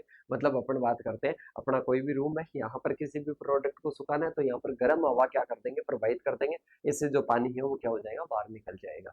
इसके बाद में आता है ड्रम ड्राइंग। ड्रम ड्राइंग में क्या करते हैं, गर्म डर की सतह पर फैलाई जाती है, मतलब खाद्य की पूरी जो भी सामग्री होती है उसको ड्रम की सतह पर फैलाते हैं, और फिर क्या किया जाता है, सुखाया जाता है, मतलब उसकी नमी को बाहर निकाला जाता है। फिर इसके बाद में आता है बेटा नेक्स्ट अपने 2021-22 का पेपर, और आपके लिए 2 मिनट का ब्रेक है बेटा। इसके बाद में अपन चलते हैं आगे की ओर।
देखो बेटा, इसके बाद में अपन चलते हैं नेक्स्ट, अपना आता है सेकंड पेपर। सेकंड पेपर को अपन सॉल्यूशन करने वाले हैं, और सेकंड पेपर में सबसे पहली डेफिनेशन है बेटा स्मोक पॉइंट। सबसे पहली डेफिनेशन आती है स्मोक पॉइंट, जिसमें बात करते हैं धुआं बिंदु वह पॉइंट होता है जिस पर क्या होता है, किसका है बेटा, टेम्परेचर का पॉइंट है। और कोई भी वसा या तेल गर्म करने पर क्या होती है, धुआं निकलना शुरू होता है, तो इसे अपन क्या कहते हैं, स्मोक बिंदु कहते हैं। बेटा कोई भी तरल, कोई भी लिक्विड अपन क्या करते हैं, जैसे कि वसा और तेल है, क्या है बेटा, वसा और तेल है, इसको अपन क्या करते हैं, गर्म करते हैं। इसको अपन क्या करते हैं, गर्म करते हैं, तो ये क्या होता है, ये कहीं ना कहीं स्मोक पॉइंट होता है। क्या होता है बेटा, स्मोक पॉइंट होता है। इस तापमान पर तेल टूटना शुरू होता है और हानिकारक यौगिक बन जाते हैं। क्या बन जाते हैं, हानिकारक यौगिक बन जाते हैं, तेल टूटना शुरू हो जाता है, और इसके साथ में ही तेल धुएं में कन्वर्ट हो जाता है। तेल धुएं में कन्वर्ट हो जाता है, वसा धुएं में कन्वर्ट हो जाती है। इस पॉइंट को कहते हैं स्मोक पॉइंट। क्या बोलते हैं बेटा, स्मोक पॉइंट बोलते हैं। इसके बाद में आता है स्कर्वी। स्कर्वी विटामिन सी की कमी के कारण होती है। मसूड़ों में खून आने लगता है, मसूड़ों में खून आने लगता है, और इसके साथ में त्वचा संबंधी बीमारियां होती है। रिलेटिव डेंसिटी, सापेक्षिक जो घनत्व होता है, उसके बारे में देखो बेटा, किसी पदार्थ का घनत्व किसी संदर्भ में, जैसे आमतौर पर पानी के घनत्व के अनुपात को अपन क्या कहते हैं बेटा, सापेक्षिक घनत्व कहते हैं। कोई भी पदार्थ है उसके घनत्व के अनुपात को अपन क्या कहते हैं बेटा, उसके घनत्व के अनुपात को सापेक्षिक घनत्व कहते हैं। एक निरूपक संख्या होती है और बताती है कि कोई भी पदार्थ पानी की तुलना में कितना भारी है। मतलब कोई भी पदार्थ है उस पदार्थ की तुलना पानी से करते हैं और उसको क्या कहते हैं, रिलेटिव डेंसिटी कहते हैं। ये पानी की तुलना में कितना भारी है ये बताता है। मतलब पानी के कंपेयर में दूसरा पदार्थ कितना भारी और कितना हल्का है, दैट इज वो क्या होती है, रिलेटिव डेंसिटी। इसके बाद में आती है बेटा फोर्टिफाइड फूड। क्या आता है बेटा, फोर्टिफाइड फूड आता है। फोर्टिफाइड फूड का मतलब क्या होता है, उसमें कहीं ना कहीं अपने न्यूट्रिशनल वैल्यू बढ़ा दी। मतलब कोई भी अपने पास में भोज्य पदार्थ था, कोई भी अपने पास में भोज्य पदार्थ था और उस भोज्य पदार्थ में अपन ने क्या कर दी, उसमें कहीं ना कहीं पोषक बढ़ा दिया। क्या बढ़ा दिया, पोषक बढ़ा दिया या पोषण बढ़ा दिया, तो बेटा उसको अपन क्या कहते हैं, फोर्टिफाइड फूड कहते हैं। फोर्टिफाइड फूड वह होता है जिसमें पोषक तत्वों को जोड़ा जाता है और उसका पोषण मूल्य बढ़ा दिया जाता है। उसका पोषण मूल्य क्या कर दिया जाता है बेटा, बढ़ा दिया जाता है, तो इसको फोर्टिफाइड फूड कहते हैं। उदाहरण के लिए आयोडीन युक्त नमक, जिसमें क्या होता है, आयोडीन मिलाया जाता है। आयोडीन युक्त नमक जिसमें क्या किया जाता है, आयोडीन मिलाया जाता है ताकि आयोडीन की कमी ना हो, ताकि आयोडीन की कमी ना हो। तो ये क्या होता है बेटा, फोर्टिफाइड फूड होता है। क्या होता है, ये कहीं ना कहीं फोर्टिफाइड फूड होता है। इसके बाद में आता है फ्रीजिंग। क्या आता है बेटा, फ्रीजिंग। फ्रीजिंग की बात करते हैं तो हिमीकरण। क्या आता है बेटा, हिमीकरण आता है। हिमीकरण वह प्रक्रिया है जिसमें क्या होता है, जिसमें खाद्य का तापमान उसके जमने के बिंदु से नीचे तक लाया जाता है। तो उसे क्या कहते हैं, उसे संरक्षित करने के लिए ये करते हैं। फ्रीजिंग पॉइंट होता है कि कोई भी खाद्य पदार्थ है उसको कहीं ना कहीं उसका जो पॉइंट है उसको जमने से नीचे तक लेकर आएंगे, उसको फ्रीजिंग पॉइंट बोलेंगे। उसको क्या बोलेंगे बेटा, फ्रीजिंग पॉइंट बोलेंगे। इसके बाद में अपन चलते हैं आगे की ओर। आगे अपने विटामिन और मिनरल में क्या आता है बेटा, अंतर आता है कि विटामिन क्या है और मिनरल क्या है। विटामिन कार्बनिक यौगिक होते हैं और कहीं ना कहीं शरीर के विभिन्न कार्यों में क्या होती है, इनकी मात्रा आवश्यक होती है, कार्बनिक होते हैं। इसके साथ में ही बात करते हैं जो मिनरल्स होते हैं वो अजैविक तत्व होते हैं और शरीर की संरचना और कार्यों के लिए क्या होते हैं, जरूरी होते हैं। और ये दोनों ही क्या होते हैं बेटा, दोनों ही अत्यंत कम मात्रा में आवश्यक होते हैं। इसके बाद में देखिएगा, विटामिन भोजन से क्या होते हैं, प्राप्त होते हैं और वसा और जल घुलनशील होते हैं। ये क्या होते हैं बेटा, वाटर विलेय होते हैं और कुछ क्या होते हैं, वसा विलेय होते हैं। वसा विलेय की बात करते हैं तो ADE के क्या है बेटा, ये कहीं ना कहीं वसा विलेय है। इसके साथ में ही बात करते हैं खनिज लवण, मिट्टी और पानी पौधों के द्वारा सीधे भोजन प्राप्त होते हैं, तो ये क्या होते हैं, मिनरल होते हैं। ये अपने को कहीं ना कहीं जो फूड अपने को पौधों से प्राप्त होता है उनसे क्या होते हैं, मिनरल कहीं ना कहीं क्या होते हैं बेटा, प्राप्त होते हैं। जैसे कि कैल्शियम हो गया, आयरन हो गया, जिंक हो गया, पोटेशियम हो गया। इसके बाद में आता है बेटा कार्बोहाइड्रेट। आपको पता है दो प्रकार का होता है।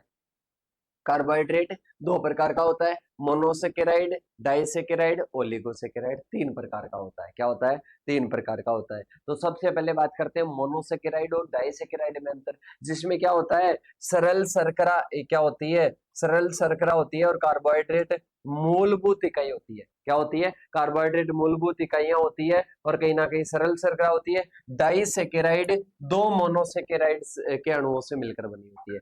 डाइसेकेराइड दो मोनोसेकेराइड अणुओं से मिलकर क्या होती है, बनी होती है, तो इसको डाइसेकेराइड कहते हैं। दो मूलभूत अणुओं से क्या होती है, मिलकर बनी होती है, मतलब वो किसके होते हैं, मोनोसेकेराइड। इधर क्या होंगे बेटा, ये सरल होगी और ये दो मोनोसेकेराइड से मिलकर बनी होगी, मतलब डाइसेकेराइड हो जाएगी। इसके साथ में ही इन्हें आसानी से क्या कर सकते हैं, अवशोषित कर सकते हैं और कहीं ना कहीं ये त्वरित ऊर्जा मतलब तुरंत ऊर्जा प्रदान करते हैं, तुरंत ऊर्जा प्रदान करते हैं। और इन्हें अवशोषण से पहले मोनोसेकेराइड में तोड़ा जाता है, इन्हें अवशोषण से पहले मोनोसेकेराइड में तोड़ना पड़ता है और इसके साथ में ही ये अंतर कंप्लीट होता है। नेक्स्ट आता है खाद्य उद्योग में सूक्ष्म जीवों की किण्वन में भूमिका बताइए। तो बेटा फर्मेंटेशन के बारे में अपन क्या कर चुके हैं, बता चुके हैं कि फर्मेंटेशन क्या होता है, कैसे उपयोगी होता है। इसके बाद में आहार एवं इसके साथ में ही पोषण के नए प्रवृत्ति के बारे में बताना है। तो बेटा अपन बात करते हैं, अलग अलग होती है, जैसे कि व्यक्तिगत पोषण होता है, फंक्शनल फूड होता है।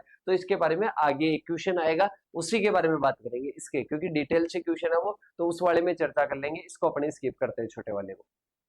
देखो कुपोषण को परिभाषित कीजिए और इसके साथ में उनके प्रकार लिखो और इसके साथ में मनुष्यों में कुपोषण की समस्या को किस प्रकार से दूर किया जा सकता है।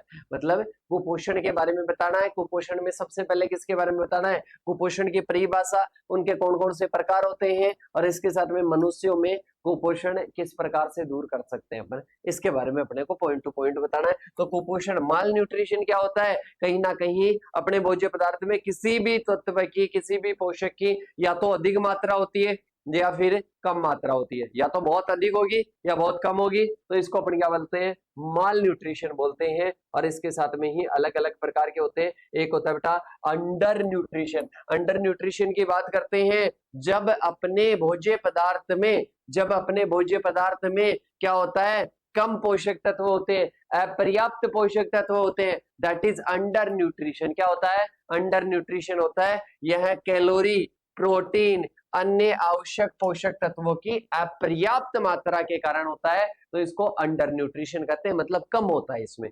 फिर होता है ओवर न्यूट्रिशन। क्या होता है, इसके कारण क्या होता है, वेट लॉस हो जाता है, स्टंटेड ग्रोथ हो जाती है और वीकनेस आ जाती है। फिर आती है ओवर न्यूट्रिशन। क्या हो जाता है बेटा, ओवर न्यूट्रिशन। अरे देखते नहीं क्या, कोई मोटा मोटा व्यक्ति होता है उसको बोलते हैं ज्यादा खाता है क्या, तो उसको ज्यादा पोषक मिल जाता है बेटा। देखो यह तब होता है जब पोषक तत्वों के अक्षर क्या हो जाते हैं, वो अधिक सेवन से होता है और कहीं ना कहीं मोटापा संबंधी बीमारियां हो जाती है।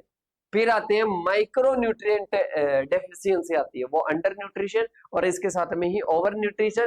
फिर आता है माइक्रो न्यूट्रिशन डेफिशिएंसी, विटामिन और खनिज जैसे आयरन, इसके साथ में आयोडीन और विटामिन ए की कमी से क्या हो जाता है, कहीं ना कहीं एनीमिया, गोइटर और निशाचर अंधता जैसी बीमारियां हो जाती है, तो ये ओवर न्यूट्रिशन हो जाएगा। इसके बाद में आता है प्रिवेंटेशन ऑफ माल न्यूट्रिशन। क्या आ जाएगा बेटा, प्रिवेंटेशन मतलब माल न्यूट्रिशन को रोकना। क्या होता है बेटा, माल न्यूट्रिशन को रोकना, बोले तो कुपोषण को रोकना। क्या होता है, कुपोषण को रोकना और माल न्यूट्रिशन को रोकना। तो कैसे रोक सकते हैं, इसका पहला उपाय होता है बैलेंस्ड डाइट लो, मतलब संतुलित आहार लो, ना ज्यादा लेना है ना कम लेना है। इसके बाद में आता है नेक्स्ट अपने आता है कि न्यूट्रिशन एजुकेशन, मतलब पोषक के महत्व के बारे में, स्वास्थ्य कैसे सुधार सकते हैं, कैसे न्यूट्रिशन लेना चाहिए, इसकी एजुकेशन लो, इसके बारे में थोड़ा सा नॉलेज रखो। इसके बाद में आता है सप्लीमेंटेशन, मतलब पूरक आहार लो, जैसे कि बात करते हैं विशेष बच्चों को और गर्भवती महिलाओं को विटामिन और खनिज पूरक प्रदान करने चाहिए। इसके साथ में फूड फोर्टिफिकेशन, अपन ने क्या कहा, भोजन में क्या करना, भोजन में अपन क्या करते हैं, अतिरिक्त पोषक तत्व ऐड कर देते हैं, तो उसको क्या कहते हैं, फोर्टिफाइड फूड कहते हैं। ठीक है, इसके साथ में ही नेक्स्ट आता है इम्प्रूव सैनिटेशन और हेल्थ के लिए, स्वच्छता रखो और इसके साथ में ही स्वास्थ्य की क्या करो, देखभाल करो। प्रमोट ब्रेकफास्ट ब्रेक क्या आ जाएगा, ब्रेस्ट फीडिंग, मतलब स्तनपान को क्या करना है, प्रोत्साहित करना है। शिशुओं के लिए पहले 6 महीने तक क्या करना चाहिए, कहीं ना कहीं स्तनपान करना चाहिए। तो ये कहीं ना कहीं माल न्यूट्रिशन से अपन रोक सकते हैं, मतलब माल न्यूट्रिशन से अपन क्या कर सकते हैं, बचाव कर सकते हैं। इसके बाद में अपन चलते हैं बेटा आगे की ओर। आगे आता है नेक्स्ट डिब्बाबंदी। क्या है डिब्बाबंदी, भोजन के डिब्बाबंदी में अगर भोजन खराब होता है तो उसके मुख्य कारण क्या है। पहले तो डिब्बाबंदी क्या है, देखो डिब्बाबंदी में सबसे पहले स्पॉइलेज के कारण पड़ते हैं, मतलब डिब्बाबंदी में भोजन खराब क्यों हो जाता है। देखो सबसे पहला कारण होता है बेटा इम्प्रॉपर प्रोसेसिंग। आप जो प्रोसेसिंग करते हैं, जैसे कि बेटा अपन डिब्बाबंदी करते हैं मटर की सर्वाधिक, निकोलस सेपर्ट ने बताया था, तो डिब्बाबंदी सर्वाधिक किसकी करते हैं, अपन मटर की करते हैं, ऐसे समझो। अब अपन मटर की डिब्बाबंदी कर रहे हैं, तो मटर की डिब्बाबंदी अपन ने सही नहीं की, तो बेटा सबसे पहला कारण हो जाएगा डिब्बाबंदी में भोजन खराब होने का। दूसरा हो जाएगा कि इसमें क्या होता है, कॉन्टामिनेशन ड्यूरिंग पैकिंग, मतलब जब अपन क्या करते हैं, पैकिंग करते हैं, जब अपन क्या करते हैं बेटा, पैकिंग करते हैं, तो पैकिंग करते टाइम क्या होता है, कहीं ना कहीं पैकिंग करने के दौरान संदूषण हो जाता है, पैकिंग करने के दौरान सूक्ष्म जीवों वगैरह का अटैक हो जाता है, तो कॉन्टामिनेशन ड्यूरिंग पैकिंग हो जाएगा। इसके बाद में आता है लीकेज और पुअर सीलिंग, मतलब बात करते हैं अपन जो ऊपर सील लगाते हैं, अपन जो पैक करते हैं, अपन इसको पैक करते हैं, तो बेटा पुअर बोले तो ये सही से सील नहीं होती है, तो उस कारण क्या हो जाता है, स्पॉइलेज हो जाता है। इसके बाद में आता है ग्रोथ ऑफ है हीट रेसिस्टेंट माइक्रो ऑर्गेनिज्म, मतलब बात करते हैं वर्दी, हीट रेसिस्टेंस मतलब कुछ क्या होते हैं, जैसे कि डिब्बाबंदी के बाद में अपन क्या करते हैं, प्रोसेसिंग के टाइम में उसको गर्म करते हैं तो उस टाइम क्या होता है, माइक्रो ऑर्गेनिज्म जो होते हैं उनको क्या किया जाता है, उनकी ग्रोथ को कहीं ना कहीं रिटार्डेड मतलब वो बढ़ते रहते हैं। तो इसके कारण मतलब समझो इसको ध्यान से, अपन क्या करते हैं, कोई भी डिब्बाबंदी करने के बाद में उसको क्या करते हैं, गर्म करते हैं, टेम्परेचर से कहीं ना कहीं ट्रीट करते हैं। टेम्परेचर से ट्रीट करते हैं तो उससे क्या होता है बेटा, उससे कहीं ना कहीं वो हीट रेसिस्टेंस जो भी माइक्रो ऑर्गेनिज्म है ना वो तो रहेंगे, गर्म करेंगे तो उनके तो कोई प्रभाव ही नहीं पड़ेगा, तो ये क्या होते हैं, इनकी ग्रोथ होती रहती है।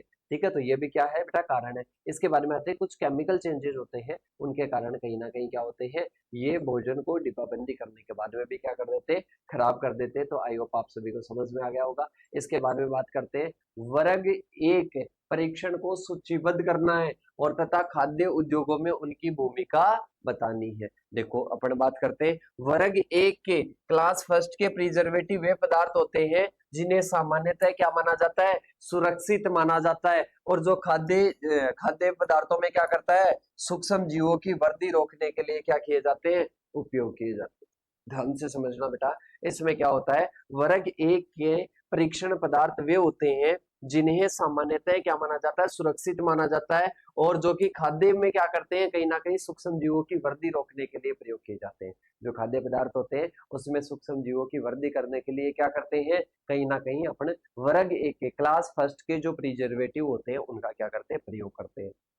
देखो बात करते हैं कौन कौन से आते हैं, sodium benzoate, potassium sorbate, sodium metabisulphite, calcium propionate, इसके साथ में सल्फर डाइऑक्साइड। तो ये क्या होते हैं बेटा, ये कहीं ना कहीं क्लास वन के क्या होते हैं बेटा, ये क्लास वन के प्रिजर्वेटिव होते हैं जो कि प्रिजर्वेशन के क्या आते हैं, काम में आते हैं। इसके बाद में आता है, ये कहीं ना कहीं क्या करते हैं, वही जो अपने बात करते हैं, जो प्रिजर्वेटिव पदार्थ होते हैं जो हेल्प करते हैं वही ये करेंगे। तो इसमें एक तो क्या करते हैं, ये माइक्रोबियल ग्रोथ रोकते हैं, मतलब कहीं ना कहीं जो माइक्रो ऑर्गेनिज्म है उनकी ग्रोथ को रोकते हैं। इसके साथ में सेल्फ लाइफ मतलब उनकी भंडारण क्षमता बढ़ती रहे, मतलब जो भी प्रोडक्ट के लिए अपन ये कर रहे हैं तो उसकी सेल्फ लाइफ मतलब जो भंडारण जीवन है उसको अपन स्टोर कर रहे हैं तो स्टोर का जीवन बढ़ता रहे, ये हो जाएगा। इसके बाद में आता है मेंटेन फूड क्वालिटी, मतलब फूड की क्वालिटी बनी रहे इसके लिए प्रिजर्वेटिव पदार्थ मिलाया जाता है।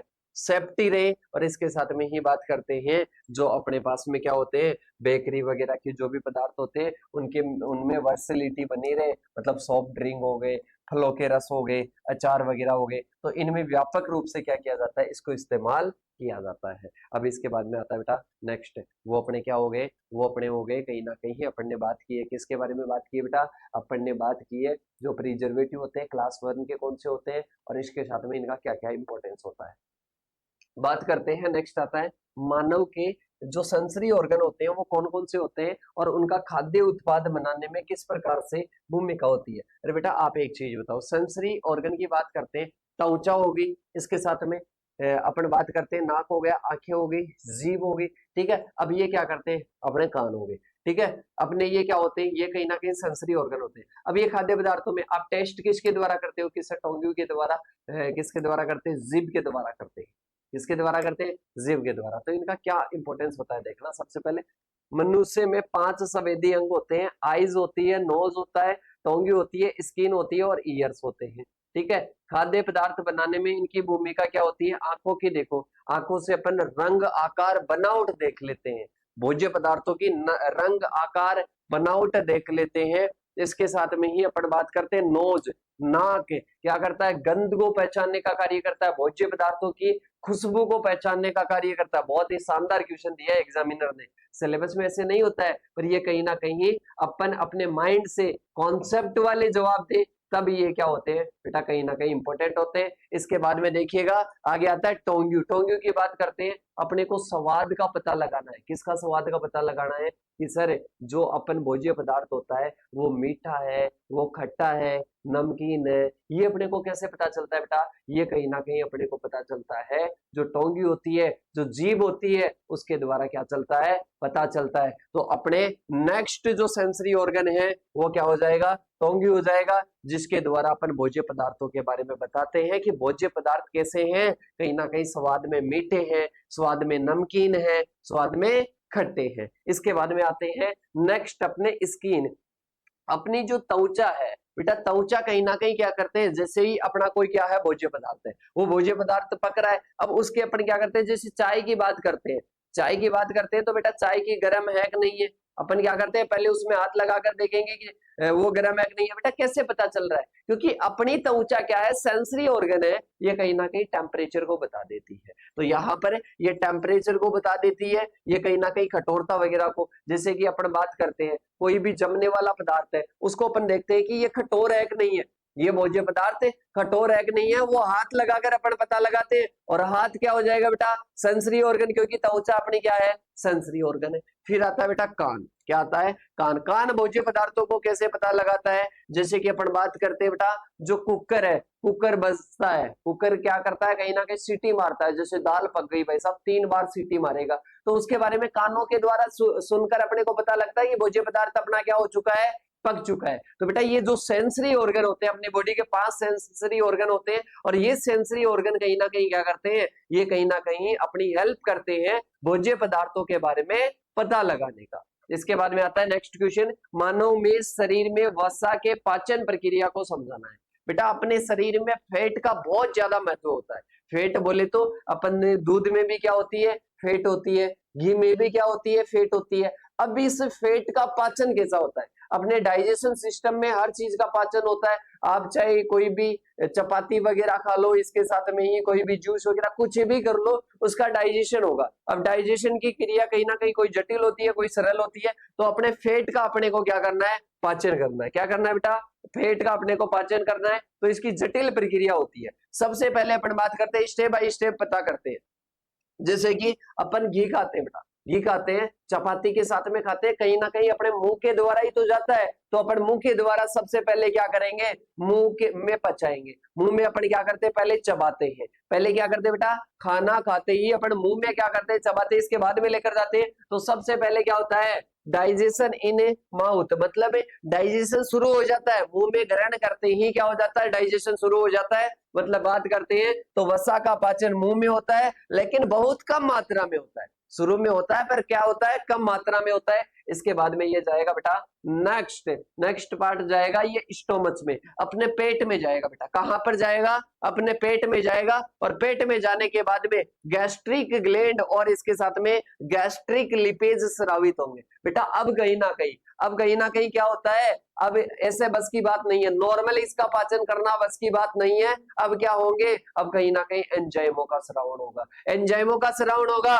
मतलब गैस्ट्रिक ग्लैंड और इसके साथ में गैस्ट्रिक लिपेज स्रावित होंगे, और इसके द्वारा पेट में क्या हो जाएगा, पाचन स्टार्ट हो जाएगा। क्या हो जाएगा बेटा, पेट में पाचन स्टार्ट हो जाएगा। इसके बाद में बात करते हैं डाइजेशन इन स्मॉल, मतलब आंतर जो होती है अपने, क्या होती है बेटा, कहीं ना कहीं जो अपने इंटेस्टाइन होती है, मतलब जो आंत्र होती है, आंत्र भाग होते हैं, बड़ी आंत छोटी आंत, पढ़े होंगे बेटा 10th में 9th में। तो बड़ी आंत छोटी आंत में क्या होता है, पाचन शुरू होता है।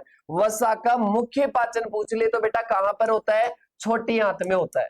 वसा का मुख्य जो पाचन होता है वो छोटी आंत्र में होता है। कहां पर होता है बेटा, छोटी आंत में वसा का मुख्यतः पाचन होता है। और इसके साथ में बात करते हैं, नेक्स्ट आता है अपने अग्नाशय में लिपेज की भूमिका। मतलब जैसे वहां पर पाचन हुआ, वहां पर पाचन होने के बाद में क्या होगा, अग्नाशय में लिपेज का स्रावण होगा। किसका होगा बेटा, लिपेज का स्रावण होगा। और लिपेज फिर इसको क्या करता है, फैटी एसिड में तोड़ने का कार्य करता है।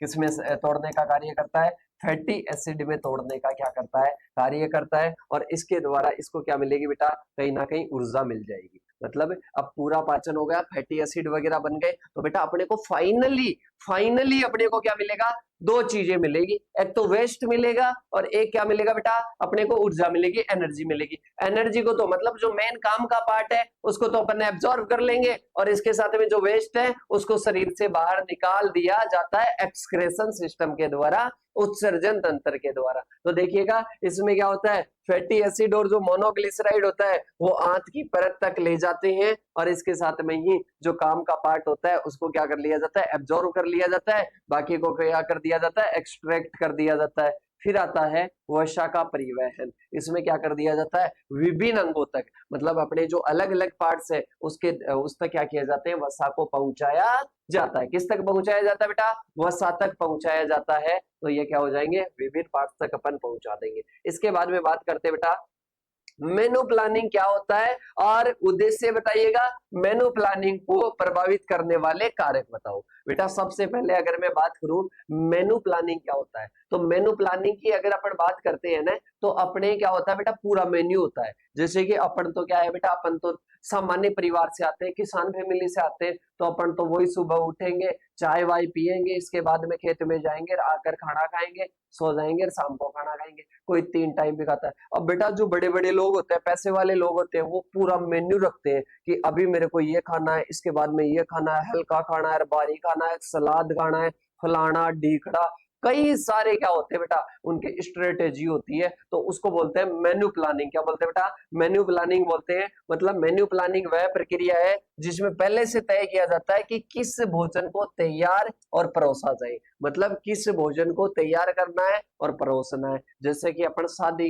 में क्या करते हैं, पहले भोजन की मेन्यू बनाते हैं कि अपने को क्या क्या भोजन करना है। तो इसके बाद में आता है कि इसमें पोषण, स्वाद, लागत और सामग्री की उपलब्धता को ध्यान में रखते हुए करते हैं। मतलब पोषण, पोषण बोले तो अपने शरीर को कौन कौन से न्यूट्रिएंट चाहिए, इसके साथ में स्वाद का भी ध्यान रखते हैं। लागत कितनी आएगी बेटा, अच्छी अच्छी न्यूट्रिशन वाली चीजें ले लेंगे और पता चल रहा है कि 10,000 का भोजन बन रहा है एक दिन का ही, तो बेटा अपन तो वो तो बयान ही नहीं कर सकते, उसमें सामग्री की उपलब्धता है या नहीं है। तो इसके हिसाब से क्या किया जाता है, अपने मेन्यू तैयार किया जाता है। तो इसको मेन्यू प्लानिंग कहते हैं। मेन्यू प्लानिंग के क्या क्या उद्देश्य होते हैं बेटा, कहीं ना कहीं अपन बात करते हैं माल न्यूट्रिशन होता है।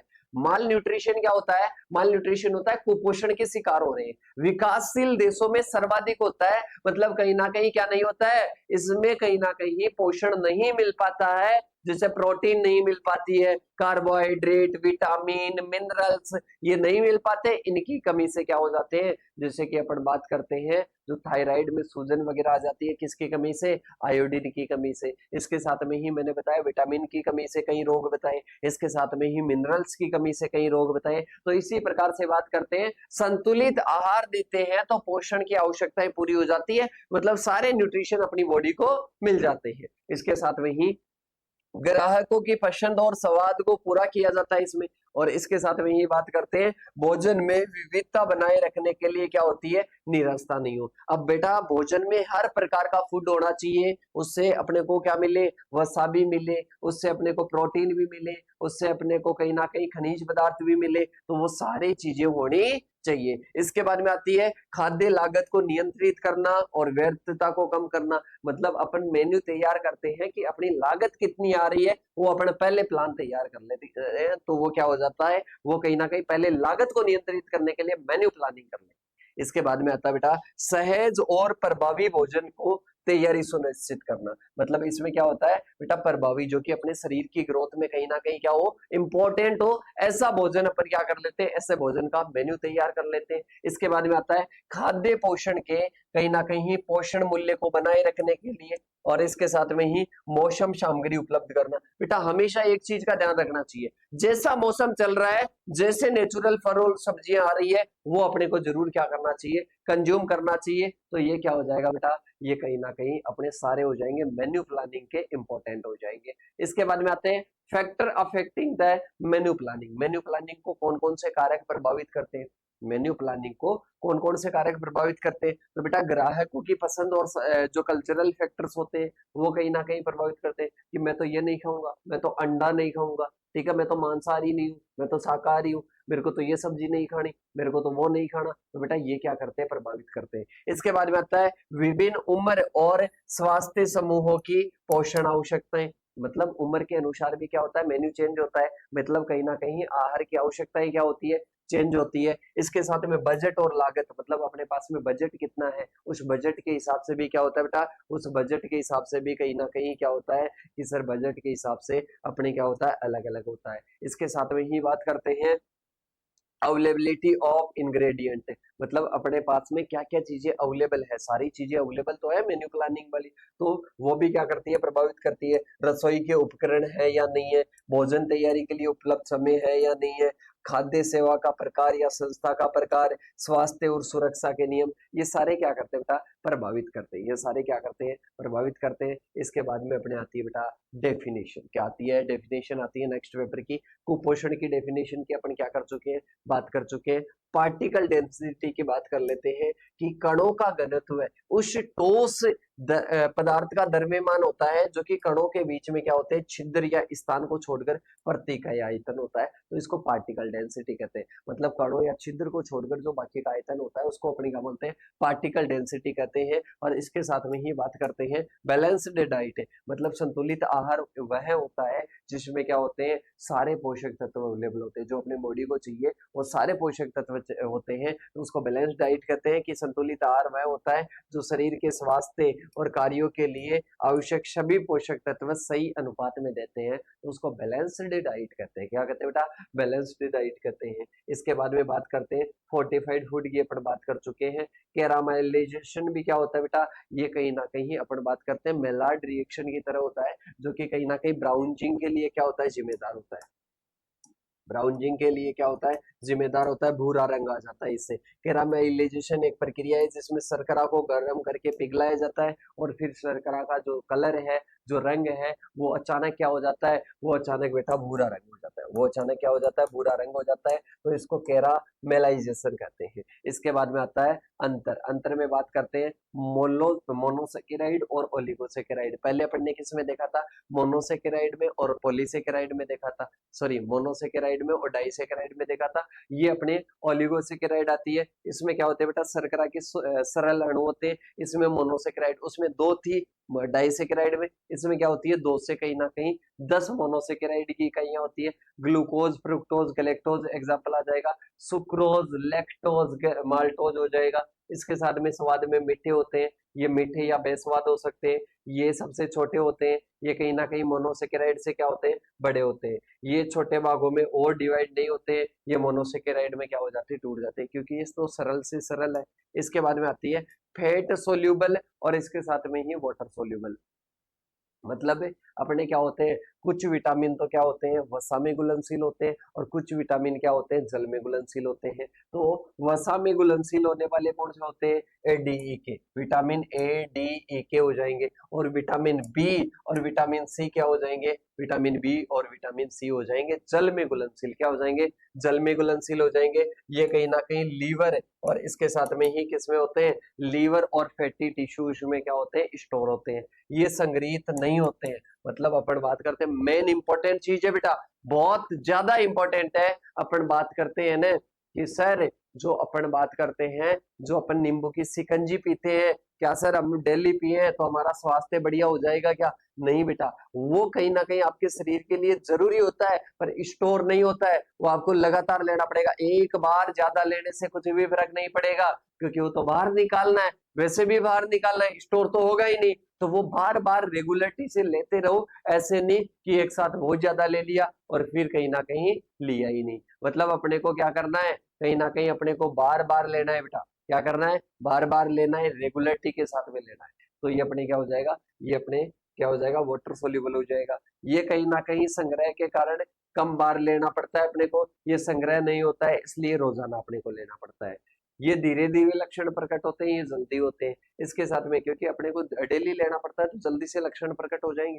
इसके बाद में आता है नेक्स्ट अपने खाद्य विज्ञान और पोषण में नई प्रवृत्तियां, नए ट्रेंड, जैसा कि बेटा मैंने पहले ही बोल दिया था आपको। इसमें सबसे पहला ट्रेंड है फंक्शनल फूड और इसके साथ में ही न्यूट्रा, क्या आ जाएंगे बेटा, न्यूट्रास्यूटिकल्स, क्या हो जाएंगे, न्यूट्रास्यूटिकल्स हो जाएंगे। मतलब ऐसे खाद्य पदार्थ जो कि बुनियादी पोषण के अलावा स्वास्थ्य लाभ प्रदान करते हैं, जैसे कि प्रोबायोटिक्स और फोर्टिफाइड फूड। बेटा फोर्टिफाइड फूड में क्या होता है, फूड में अपन पोषक तत्व और ऐड कर देते हैं, तो ये नए ट्रेंड है अपने इस फूड साइंस में, न्यूट्रिशन में नए ट्रेंड है फोर्टिफाइड फूड। फिर इसके बाद में आते हैं पर्सनलाइज्ड न्यूट्रिशन होता है, व्यक्ति के आनुवंशिक संरचना, जीवन शैली, स्वास्थ्य के आधार पर आहार की योजना बनाना। बेटा पहले अपने दादा परदादा थे तो वो क्या ऐसे योजना बनाते थे क्या कि सर कैसी योजना, जैसे कि अपन बात करते हैं कि इसका व्यक्तित्व ऐसा है, इसकी पर्सनैलिटी ऐसी है तो इसको ऐसा खाना खाना चाहिए, इसको ऐसा खाना खाना चाहिए, नहीं। पर ये आजकल नया ट्रेंड चल गया। इसके बाद में आता है प्लांट बेस्ड और अल्टरनेटिव प्रोटीन को बढ़ावा दिया जा रहा है, मतलब स्थिरता और स्वास्थ्य के लिए क्या किया जा रहा है, पौधों से प्राप्त प्रोटीन और लैब ग्रोन मीट को क्या किया जा रहा है, इनका प्रयोग बढ़ रहा है। क्लीन लेबल और ऑर्गेनिक फूड्स का आपको पता है, अब कहीं ना कहीं जो ऑर्गेनिक मतलब केमिकल फ्री जो फूड तैयार होते हैं उनका बढ़ावा मिल रहा है, मतलब वो क्या है, नए ट्रेंड है अपने फूड न्यूट्रिशन में, क्या है बेटा, नया ट्रेंड है, एक प्रकार का क्या है, नया ट्रेंड है। इसके बाद में अपन बात करते हैं, नेक्स्ट आता है use of technology in A food science, मतलब फूड साइंस की क्या है, नई नई टेक्नोलॉजीज होती है इसमें।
बेटा आगे बात करते हैं use of technology in food science, मतलब खाद्य विज्ञान में क्या होता है, खाद्य विज्ञान में क्या होता है बेटा, कहीं ना कहीं तकनीक का प्रयोग।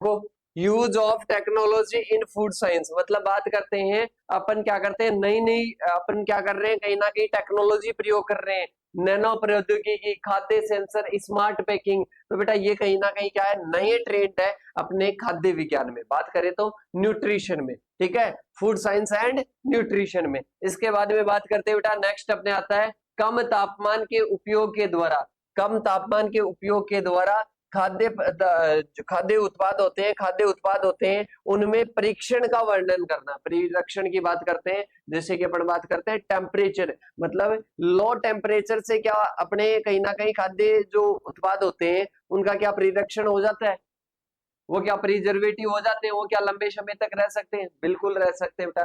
देखो कम तापमान के द्वारा परिरक्षण में क्या होता है, खाद्य पदार्थों को ठंडा करना, जमा करना और सूक्ष्म जीवों की वृद्धि व क्षय की प्रक्रिया को क्या किया जा सकता है, कहीं ना कहीं धीमा किया जा सकता है, क्या किया जा सकता है बेटा, धीमा किया जा सकता है कम टेम्परेचर पर रहकर, जैसे कि 0 से 60 डिग्री सेंटीग्रेड होता है जिसको रेफ्रिजरेशन कहते हैं, इसके साथ में होता है अपने 18 -18 डिग्री सेंटीग्रेड जिसमें क्या होता है, फ्रीजिंग होता है, स्लो फ्रीजिंग होता है और क्विक फ्रीजिंग होता है, मतलब ये क्या करता है, जल्दी ठंडा करता है, क्या करता है, तो एक कहीं ना कहीं क्या करता है, धीमा ठंडा करता है। इसके लिए क्या होता है, ये कहीं ना कहीं अपने कम टेम्परेचर पर क्या होते हैं, अपने जो प्रोडक्ट्स होते हैं उन प्रोडक्ट्स को क्या किया जाता है, ठंडा करके लंबे समय तक, ऐसे समझ लो कि जैसे कि अपन ने कल भी एक जो सब्जेक्ट थी अपने HORT 321 उसमें भी अपन ने बात की थी कि लंबे समय तक अपन क्या करते हैं, ठंडा करते हैं, तो उससे क्या होता है, कहीं ना कहीं जैसे जीरो एनर्जी कूल चेम्बर है उससे क्या कर सकते हैं, लंबे समय तक अपन इनको रख सकते हैं। अब इसके बाद में अपन बात करते हैं बेटा आगे की ओर, आगे अपने आता है नेक्स्ट कार्बोहाइड्रेट क्या है, इसका वर्गीकरण बताना है और इसका मानव शरीर में कार्य बताना है कि कार्बोहाइड्रेट क्या है, कार्बोहाइड्रेट के क्या क्या कार्य हैं और इसका वर्गीकरण है, इसका क्लासिफिकेशन क्या है। क्लासिफिकेशन की तो अभी अपन ने बात की थी, तो देखो इसकी डेफिनेशन की बात करो। कार्बोहाइड्रेट कार्बन, हाइड्रोजन और ऑक्सीजन परमाणुओं से बने कार्बनिक यौगिक होते हैं और मानव शरीर के लिए कहीं ना कहीं ऊर्जा का क्या है, मुख्य स्रोत है। ऊर्जा का क्या है, मुख्य स्रोत है। क्या है बेटा, ऊर्जा का क्या है, मुख्य स्रोत है। तो देखिएगा कार्बोहाइड्रेट कार्बन, हाइड्रोजन और ऑक्सीजन परमाणुओं से बना एक क्या है, यौगिक है, जिसमें बात करते हैं मानव शरीर के लिए ऊर्जा प्रदान करता है। तो ये क्या होता है, कार्बोहाइड्रेट होता है। अब ये कार्बोहाइड्रेट जो मनुष्य होते हैं उनको कहाँ से मिलता है, कोई भी भोज्य पदार्थ होता है, खाना खा रहे हो, आलू की सब्जी खा रहे हो तो कार्बोहाइड्रेट है, आप कोई भी जैसे चपाती खा रहे हो तो कार्बोहाइड्रेट है। ठीक है, तो ये क्या होता है बेटा, कार्बोहाइड्रेट होता है। अलग अलग प्रकार के होते हैं। मोनोसेकेराइड मैंने कहा था बेटा, इसमें क्या होता है, सरल होता है। ये क्या होता है, सरल होता है। डाइसेकेराइड में दो क्या होते हैं, मोनोसेकेराइड होते हैं। ओलिगोसेकेराइड की बात करते हैं, ओलिगोसेकेराइड लिख लेना एक बार, एक पॉलीसेकेराइड लिख लेना। ओलिगोसेकेराइड अभी अपन ने बात की थी। ओलिगोसेकेराइड में 2 से 10 होते हैं, 10 से अधिक होते हैं तो पॉलीसेकेराइड बोलते हैं। ठीक है, बस इतना सा आपको क्या करना है, इसमें ऐड करना है। इसके बाद में गैस पेपर वाले में और इसमें ऐड करवा दूंगा मैं। तो इसमें आता है बेटा, कहीं ना कहीं मानव में पॉलीसेकेराइड के जो सेकेराइड होते हैं उनके क्या कार्य होते हैं, कार्बोहाइड्रेट के क्या कार्य होते हैं। तो सबसे पहले क्या करता है, एनर्जी प्रदान करता है, एनर्जी को स्टोर करने में सहायक होता है और कहीं ना कहीं प्रोटीन की बचत करने में सहायक होता है। ऐसे अपन ने पहले भी बात कर ली थी, जो भोज्य पदार्थ होते हैं वो कहीं ना कहीं कार्बोहाइड्रेट का क्या योगदान रहता है। ठीक है, तो ये पाचन स्वास्थ्य का ध्यान रखते हैं और इसके साथ में ही जो फैट का जो मोटा बिलिज्म होता है, कहीं ना कहीं चयापचय होता है, उसमें भी क्या करता है, सहायता प्रदान करता है। व्यंजन सूची मतलब बात करते हैं मेन्यू प्लानिंग। मेन्यू प्लानिंग की अपन क्या कर चुके हैं बेटा, पहले ही बात कर चुके हैं, तो इसकी अपन क्या करते हैं, इसको अपन स्किप करते हैं। इसको अपन क्या करते हैं बेटा, स्किप करते हैं। इसके बाद में आता है नेक्स्ट क्वेश्चन, मानव में पोषण संबंधी विकार लिखने हैं और फल और सब्जियों के पोषक तत्व है। मतलब बेटा अपन ने न्यूट्रिशनल डिसऑर्डर की बात कर ली थी कि जो मिनरल्स होते हैं उन मिनरल्स की कमी से कौन कौन से माल न्यूट्रिशन होते हैं, उनके अपन ने पहले ही क्या कर लिया बेटा, चर्चा कर ली है। अब इसके साथ में ही अपन बात करते हैं आगे की।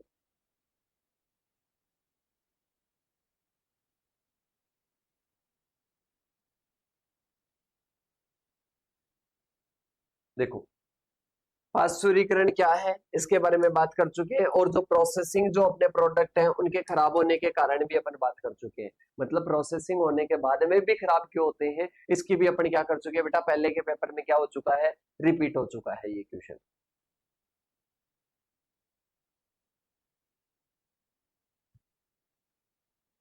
कार्यों के अनुसार प्रोटीन का अपने को क्या करना है बेटा, वर्गीकरण करना है। कार्यों के आधार पर उनके वर्ग क्या होते हैं, प्रोटीन के वर्ग क्या होते हैं, उसके आधार पर क्या है बेटा, प्रोटीन का क्लासिफिकेशन है। तो सबसे पहले होती है स्ट्रक्चरल प्रोटीन। स्ट्रक्चरल प्रोटीन क्या करती है, ये कहीं ना कहीं अपनी बाह्य संरचना को बनाती है। ये बाहरी जो संरचना है ये किसके द्वारा बनाई जाती है बेटा, ये किसके द्वारा निर्मित होती है, ये कहीं ना कहीं अपने किसके द्वारा निर्मित होती है बेटा, ये कहीं ना कहीं स्ट्रक्चरल प्रोटीन, जो कि स्ट्रक्चर को बनाने में क्या करती है, कहीं ना कहीं बाह्य संरचना को बनाने में क्या करती है, हेल्प करती है। तो वो क्या हो जाएगी, स्ट्रक्चरल। अपने नाखूनों की बात करते हैं, बालों की बात करते हैं, मांसपेशियों की बात करते हैं, तो ये कौन बनाती है बेटा, जैसे कि मायोसिन प्रोटीन की बात करते हैं तो वो क्या करती है, त्वचा बनाती है। ठीक है, इसके साथ में ही बाल और नाखून में कौन सी पाई जाती है, केराटिन पाई जाती है। संयोजी ऊतक कौन सी बनाती है, कोलेजन प्रोटीन बनाती है। तो ये सारे क्या करते हैं, स्ट्रक्चरल, मतलब अपनी स्ट्रक्चर बनाने में कौन करती है, जो प्रोटीन काम करती है वो क्या हो जाएगी, वो हो जाएगी बेटा स्ट्रक्चरल प्रोटीन। इसके बाद में आती है एंजाइमेटिक, ऐसी प्रोटीन जो कि एंजाइम के रूप में कार्य करती है। ऐसी प्रोटीन जो कि एंजाइम के रूप में कार्य करती है तो एंजाइमेटिक प्रोटीन आ जाएगी। ट्रांसपोर्ट प्रोटीन जो कि क्या करती है बेटा, कहीं ना कहीं अपन बात करते हैं प्रोटीन अणुओं को और आयनों को कोशिका झिल्ली या रक्त प्रवाह के माध्यम से लेकर जाती है। मतलब कहीं ना कहीं क्या करती है, प्रोटीन अणुओं को और आयनों को क्या करती है, कोशिका झिल्ली या रक्त के माध्यम से क्या करती है, लेकर जाती है। तो ट्रांसपोर्ट प्रोटीन होती है। जैसे कि हीमोग्लोबिन भी क्या है बेटा, प्रोटीन है जो कि क्या करती है, रक्त को प्रवाह करती है। क्या करती है, रक्त का प्रवाह करती है, तो हीमोग्लोबिन प्रोटीन आ जाएगी। इसके बाद में बात करते हैं डिफेंसिव प्रोटीन, कौन सी आती है, डिफेंसिव प्रोटीन आती है जो कि क्या करती है, रक्षा करती है, वे प्रोटीन जो कि क्या करती है, जीव को, रोगजन को और चोट से बचाती है। मतलब क्या करती है, वे प्रोटीन जो कि जीवों को क्या करती है, कहीं ना कहीं रोगजन को और चोटों से क्या करती है, बचाती है। तो डिफेंसिव प्रोटीन आ जाएगी, जैसे कि एंटीबॉडी आ जाएगी, इम्यूनोग्लोबिन आ जाएगी। तो ये क्या करती है, कहीं ना कहीं संक्रमण से रोकती है। इसके बाद में बात करते हैं आगे की ओर बात करते हैं। तो रेगुलेटरी प्रोटीन क्या आती है बेटा, रेगुलेटरी प्रोटीन आती है, वे प्रोटीन जो कि क्या करती है, जीन अभिव्यक्ति और कोशिका प्रक्रियाओं और संकेतन मार्गों को क्या करती है, नियंत्रित करती है, रेगुलेटरी प्रोटीन हो जाएगी। इसके बाद में अपन बात करते हैं बेटा आगे की ओर, ये आती है अपने संकुचनात्मक, ये क्या करती है, मांसपेशियों का संकुचन और उनकी गति के लिए क्या होती है, जिम्मेदार होती है। तो अलग अलग प्रकार की क्या होती है बेटा, उनके कार्यों के आधार पर, जो कि संरचना बनाती है, रक्त का प्रवाह करती है, उनका क्या होती है बेटा, अलग अलग प्रकार की क्या है, ये प्रोटीन है। स्टोरेज कुछ क्या करती है, स्टोर करने का कार्य करती है।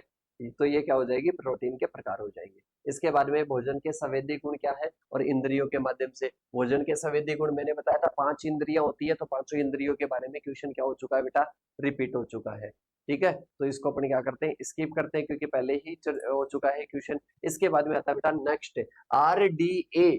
आरडीए और एनपीयू क्या होता है, तो आरडीए देखो, रिकमेंडेड डाइटी अलाउंस। इसके बाद में आता है अपने एनपीयू, नेट प्रोटीन यूटिलाइजेशन। देखो आरडीए क्या होता है, कहीं ना कहीं एक पोषक तत्व की दैनिक मात्रा होती है, जो कि अधिकांश स्वस्थ व्यक्तियों की आवश्यकताओं को क्या करती है, पूरा करती है। रिकमेंडेड डाइटरी अलाउंस मतलब बात करते हैं तो एक पोषक तत्व की दैनिक मात्रा होती है, जो कि अधिकांश स्वस्थ पोषक तत्व, स्वस्थ जो व्यक्ति होते हैं उनकी आवश्यकता। कोई भी स्वस्थ व्यक्ति है तो उसको कितना आरडीए दिया जाना चाहिए, कितने पोषक तत्व दे, तो वो क्या होती है, उनके द्वारा क्या रहे, वो कहीं ना कहीं फिर स्वस्थ बने रहे, तो वो क्या होता है, आरडीए होता है। एनपीयू की बात करते हैं तो वह अनुपात होता है जो कि बताता है शरीर द्वारा ग्रहण किए गए प्रोटीन में से कितना हिस्सा शरीर संरक्षित करके उपयोग लिया। मतलब एनपीयू की बात करते हैं, एक अनुपात है कि टोटल तो कितनी अपने शरीर ने ग्रहण की, मतलब कंज्यूम की, और उसमें से कितने अपने शरीर में काम में आई,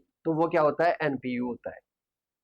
इसके बाद में आता है फ्लेवर और कलर। मतलब फ्लेवर का मतलब होता है जो भी अपने क्या होते हैं बेटा, भोजन में टोटल जो भी क्या होती है, जो भी गंध वगैरह आती है अपने को, तो वो क्या होता है, वो कहीं ना कहीं अपने क्या होती है, एरोमा के कारण सुगंध वगैरह आती है। फ्लेवर में क्या होती है, गंध और स्वाद होता है, और इसके साथ में रंग जो अपन आंखों से देखते हैं, तो ये क्या है बेटा, कहीं ना कहीं जो अपने बात करते हैं सेंसरी ऑर्गन के क्या आ जाएंगे, कहीं ना कहीं प्रॉपर्टी आ जाएगी। इसके बाद में आता है ऑस्मोसिस। ऑस्मोसिस की बात करते हैं, जिसमें जल के अणु अर्ध परिवाहक झिल्ली के माध्यम से कम गुलित जो पदार्थ होते हैं उनकी सांद्रता वाले क्षेत्रों से क्या होते हैं, अधिक सांद्रता वाली की ओर क्या होते हैं, गतिशील होते हैं। मतलब कम गुलित पदार्थ की सांद्रता वाले से अधिक की ओर जाते हैं। मतलब जैसे की बात करते हैं, कम सांद्रता से अधिक सांद्रता की ओर जो जाएगा तो उसको क्या कहते हैं, ऑस्मोसिस कहते हैं। ठीक है, आपने देखा होगा कई बार छोटी क्लासों से, जो अंगूर वाला है वो एग्जाम्पल भी देखते आए होंगे। इसके बारे में बात करते हैं बायो एक्टिव क्या होते हैं बेटा, किसकी बात करेंगे, बायो एक्टिव की बात करेंगे कि बायो एक्टिव क्या होते हैं, मतलब जैव सक्रिय। बायो एक्टिव वे प्राकृतिक यौगिक होते हैं जो कि खाद्य पदार्थों में पाए जाते हैं और जो शरीर पर बुनियादी पोषण अधिक प्रभाव डालते हैं और अक्सर स्वास्थ्य को क्या करते हैं, स्वास्थ्य लाभ को बढ़ावा देते हैं, तो वो क्या होते हैं, बायो एक्टिव होते हैं।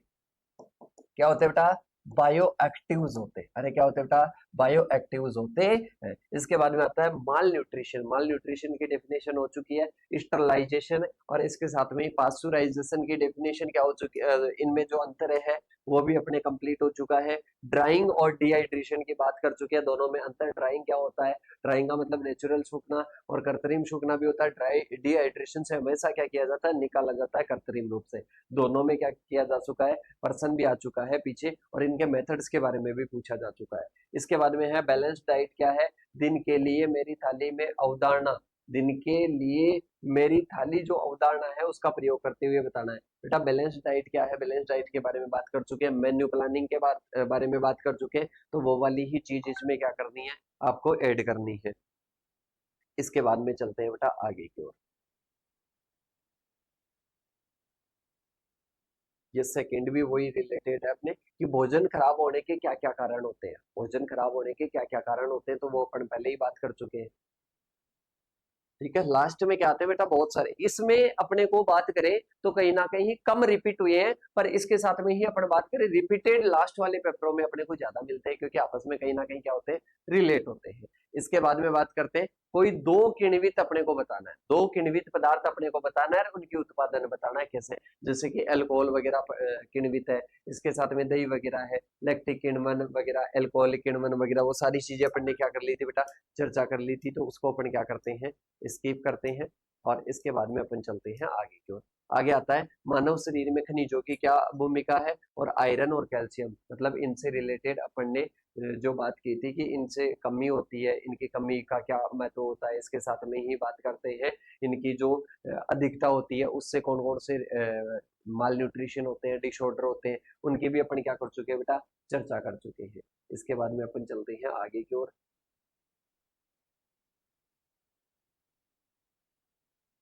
कार्बोहाइड्रेट के कार्य और आहार के स्रोत के बारे में बताना है। कार्बोहाइड्रेट अपने को कहाँ कहाँ से मिलता है और कार्बोहाइड्रेट के क्या कार्य होते हैं, कार्बोहाइड्रेट का क्लासिफिकेशन वगैरह अभी जस्ट ऊपर अपन क्या पढ़ के आए हैं, पिछले पेपर में ही क्वेश्चन पढ़ के आए हैं। ठीक है। तो ये क्या होता है, कहीं ना कहीं रिपीट होता है। विटामिन को परिभाषा बताना है और एडीके के स्रोत वगैरह, कमी के लक्षण वगैरह बताने हैं। तो कमी, विटामिन की कमी से होने वाली डिजीज वगैरह के बारे में क्या कर चुके बेटा, चर्चा कर चुके हैं। ठीक है।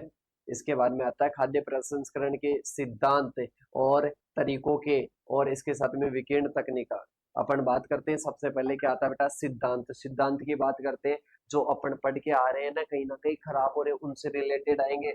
सबसे पहले ये क्या करता है, खाद्य प्रसंस्करण, ये जो माइक्रोबियल है उनकी कहीं ना कहीं ग्रोथ को क्या करता है, रोकता है। ये कहीं ना कहीं एंजाइमेटिक एक्टिविटी को क्या करता है, रोकता है। इसके साथ में मॉइस्चर को रिडक्शन करता है, टेम्परेचर को कंट्रोल करता है, और केमिकल प्रिजर्वेटिव का क्या करता है, प्रयोग करता है, पैकेजिंग और स्टोर करता है। तो ये क्या होते हैं बेटा, ये कहीं ना कहीं अपने इनके सिद्धांत होते हैं, प्रिंसिपल होते हैं कि ये अपने को करना है। जो अपने खराब होने के रीजन थे ना, उनसे रिलेटेड की ये सिद्धांत है, ये नहीं होने देना है। ठीक है। इसके बाद में आता है कि इसके मेथड अलग अलग होते हैं। थर्मल प्रोसेसिंग करते हैं, फ्रीजिंग ठंडा करते हैं, फर्मेंटेशन करते हैं, प्रिजर्वेटिव अपनाते हैं, जो रेडिएशन वगैरह है उनका प्रयोग करते हैं, वैक्यूम पैकिंग करते हैं, डिब्बाबंदी करते हैं। तो ये कहीं ना कहीं क्या होता है, प्रोसेसिंग के द्वारा अपने इनको रोकते हैं। इसके बाद में अपन चलते हैं बेटा आगे की ओर। भोजन योजना क्या है, मतलब वही क्या हो जाएगी, मील प्लानिंग। मतलब जो अपन बात करते हैं छोटे बच्चों के लिए जो भोजन प्लानिंग है ना, कहीं ना कहीं स्कूलों वगैरह में यूज करते हैं, वो बड़ा हो जाएगा। तो इसको आपको क्या करना है, लास्ट में एक रीडिंग लगानी है। तो ये अपना क्या होता है बेटा, कंप्लीट होता है। और कहीं ना कहीं दैनिक दिनचर्या में अपन भोजन वगैरह किस प्रकार से ग्रहण करते हैं, किस प्रकार से अपने को लेना चाहिए, और क्या क्या अपने कहीं ना कहीं माल न्यूट्रिशन वगैरह होते हैं, तो ये सारी चीजें इसमें क्या हो जाती है, कवर हो जाती है। और इसके साथ में ही ये अपना टॉपिक यहीं पर द एंड होता है। इसके साथ में मिलेंगे नेक्स्ट वीडियो के साथ में, तब तक के लिए जय जवान जय किसान साथियों।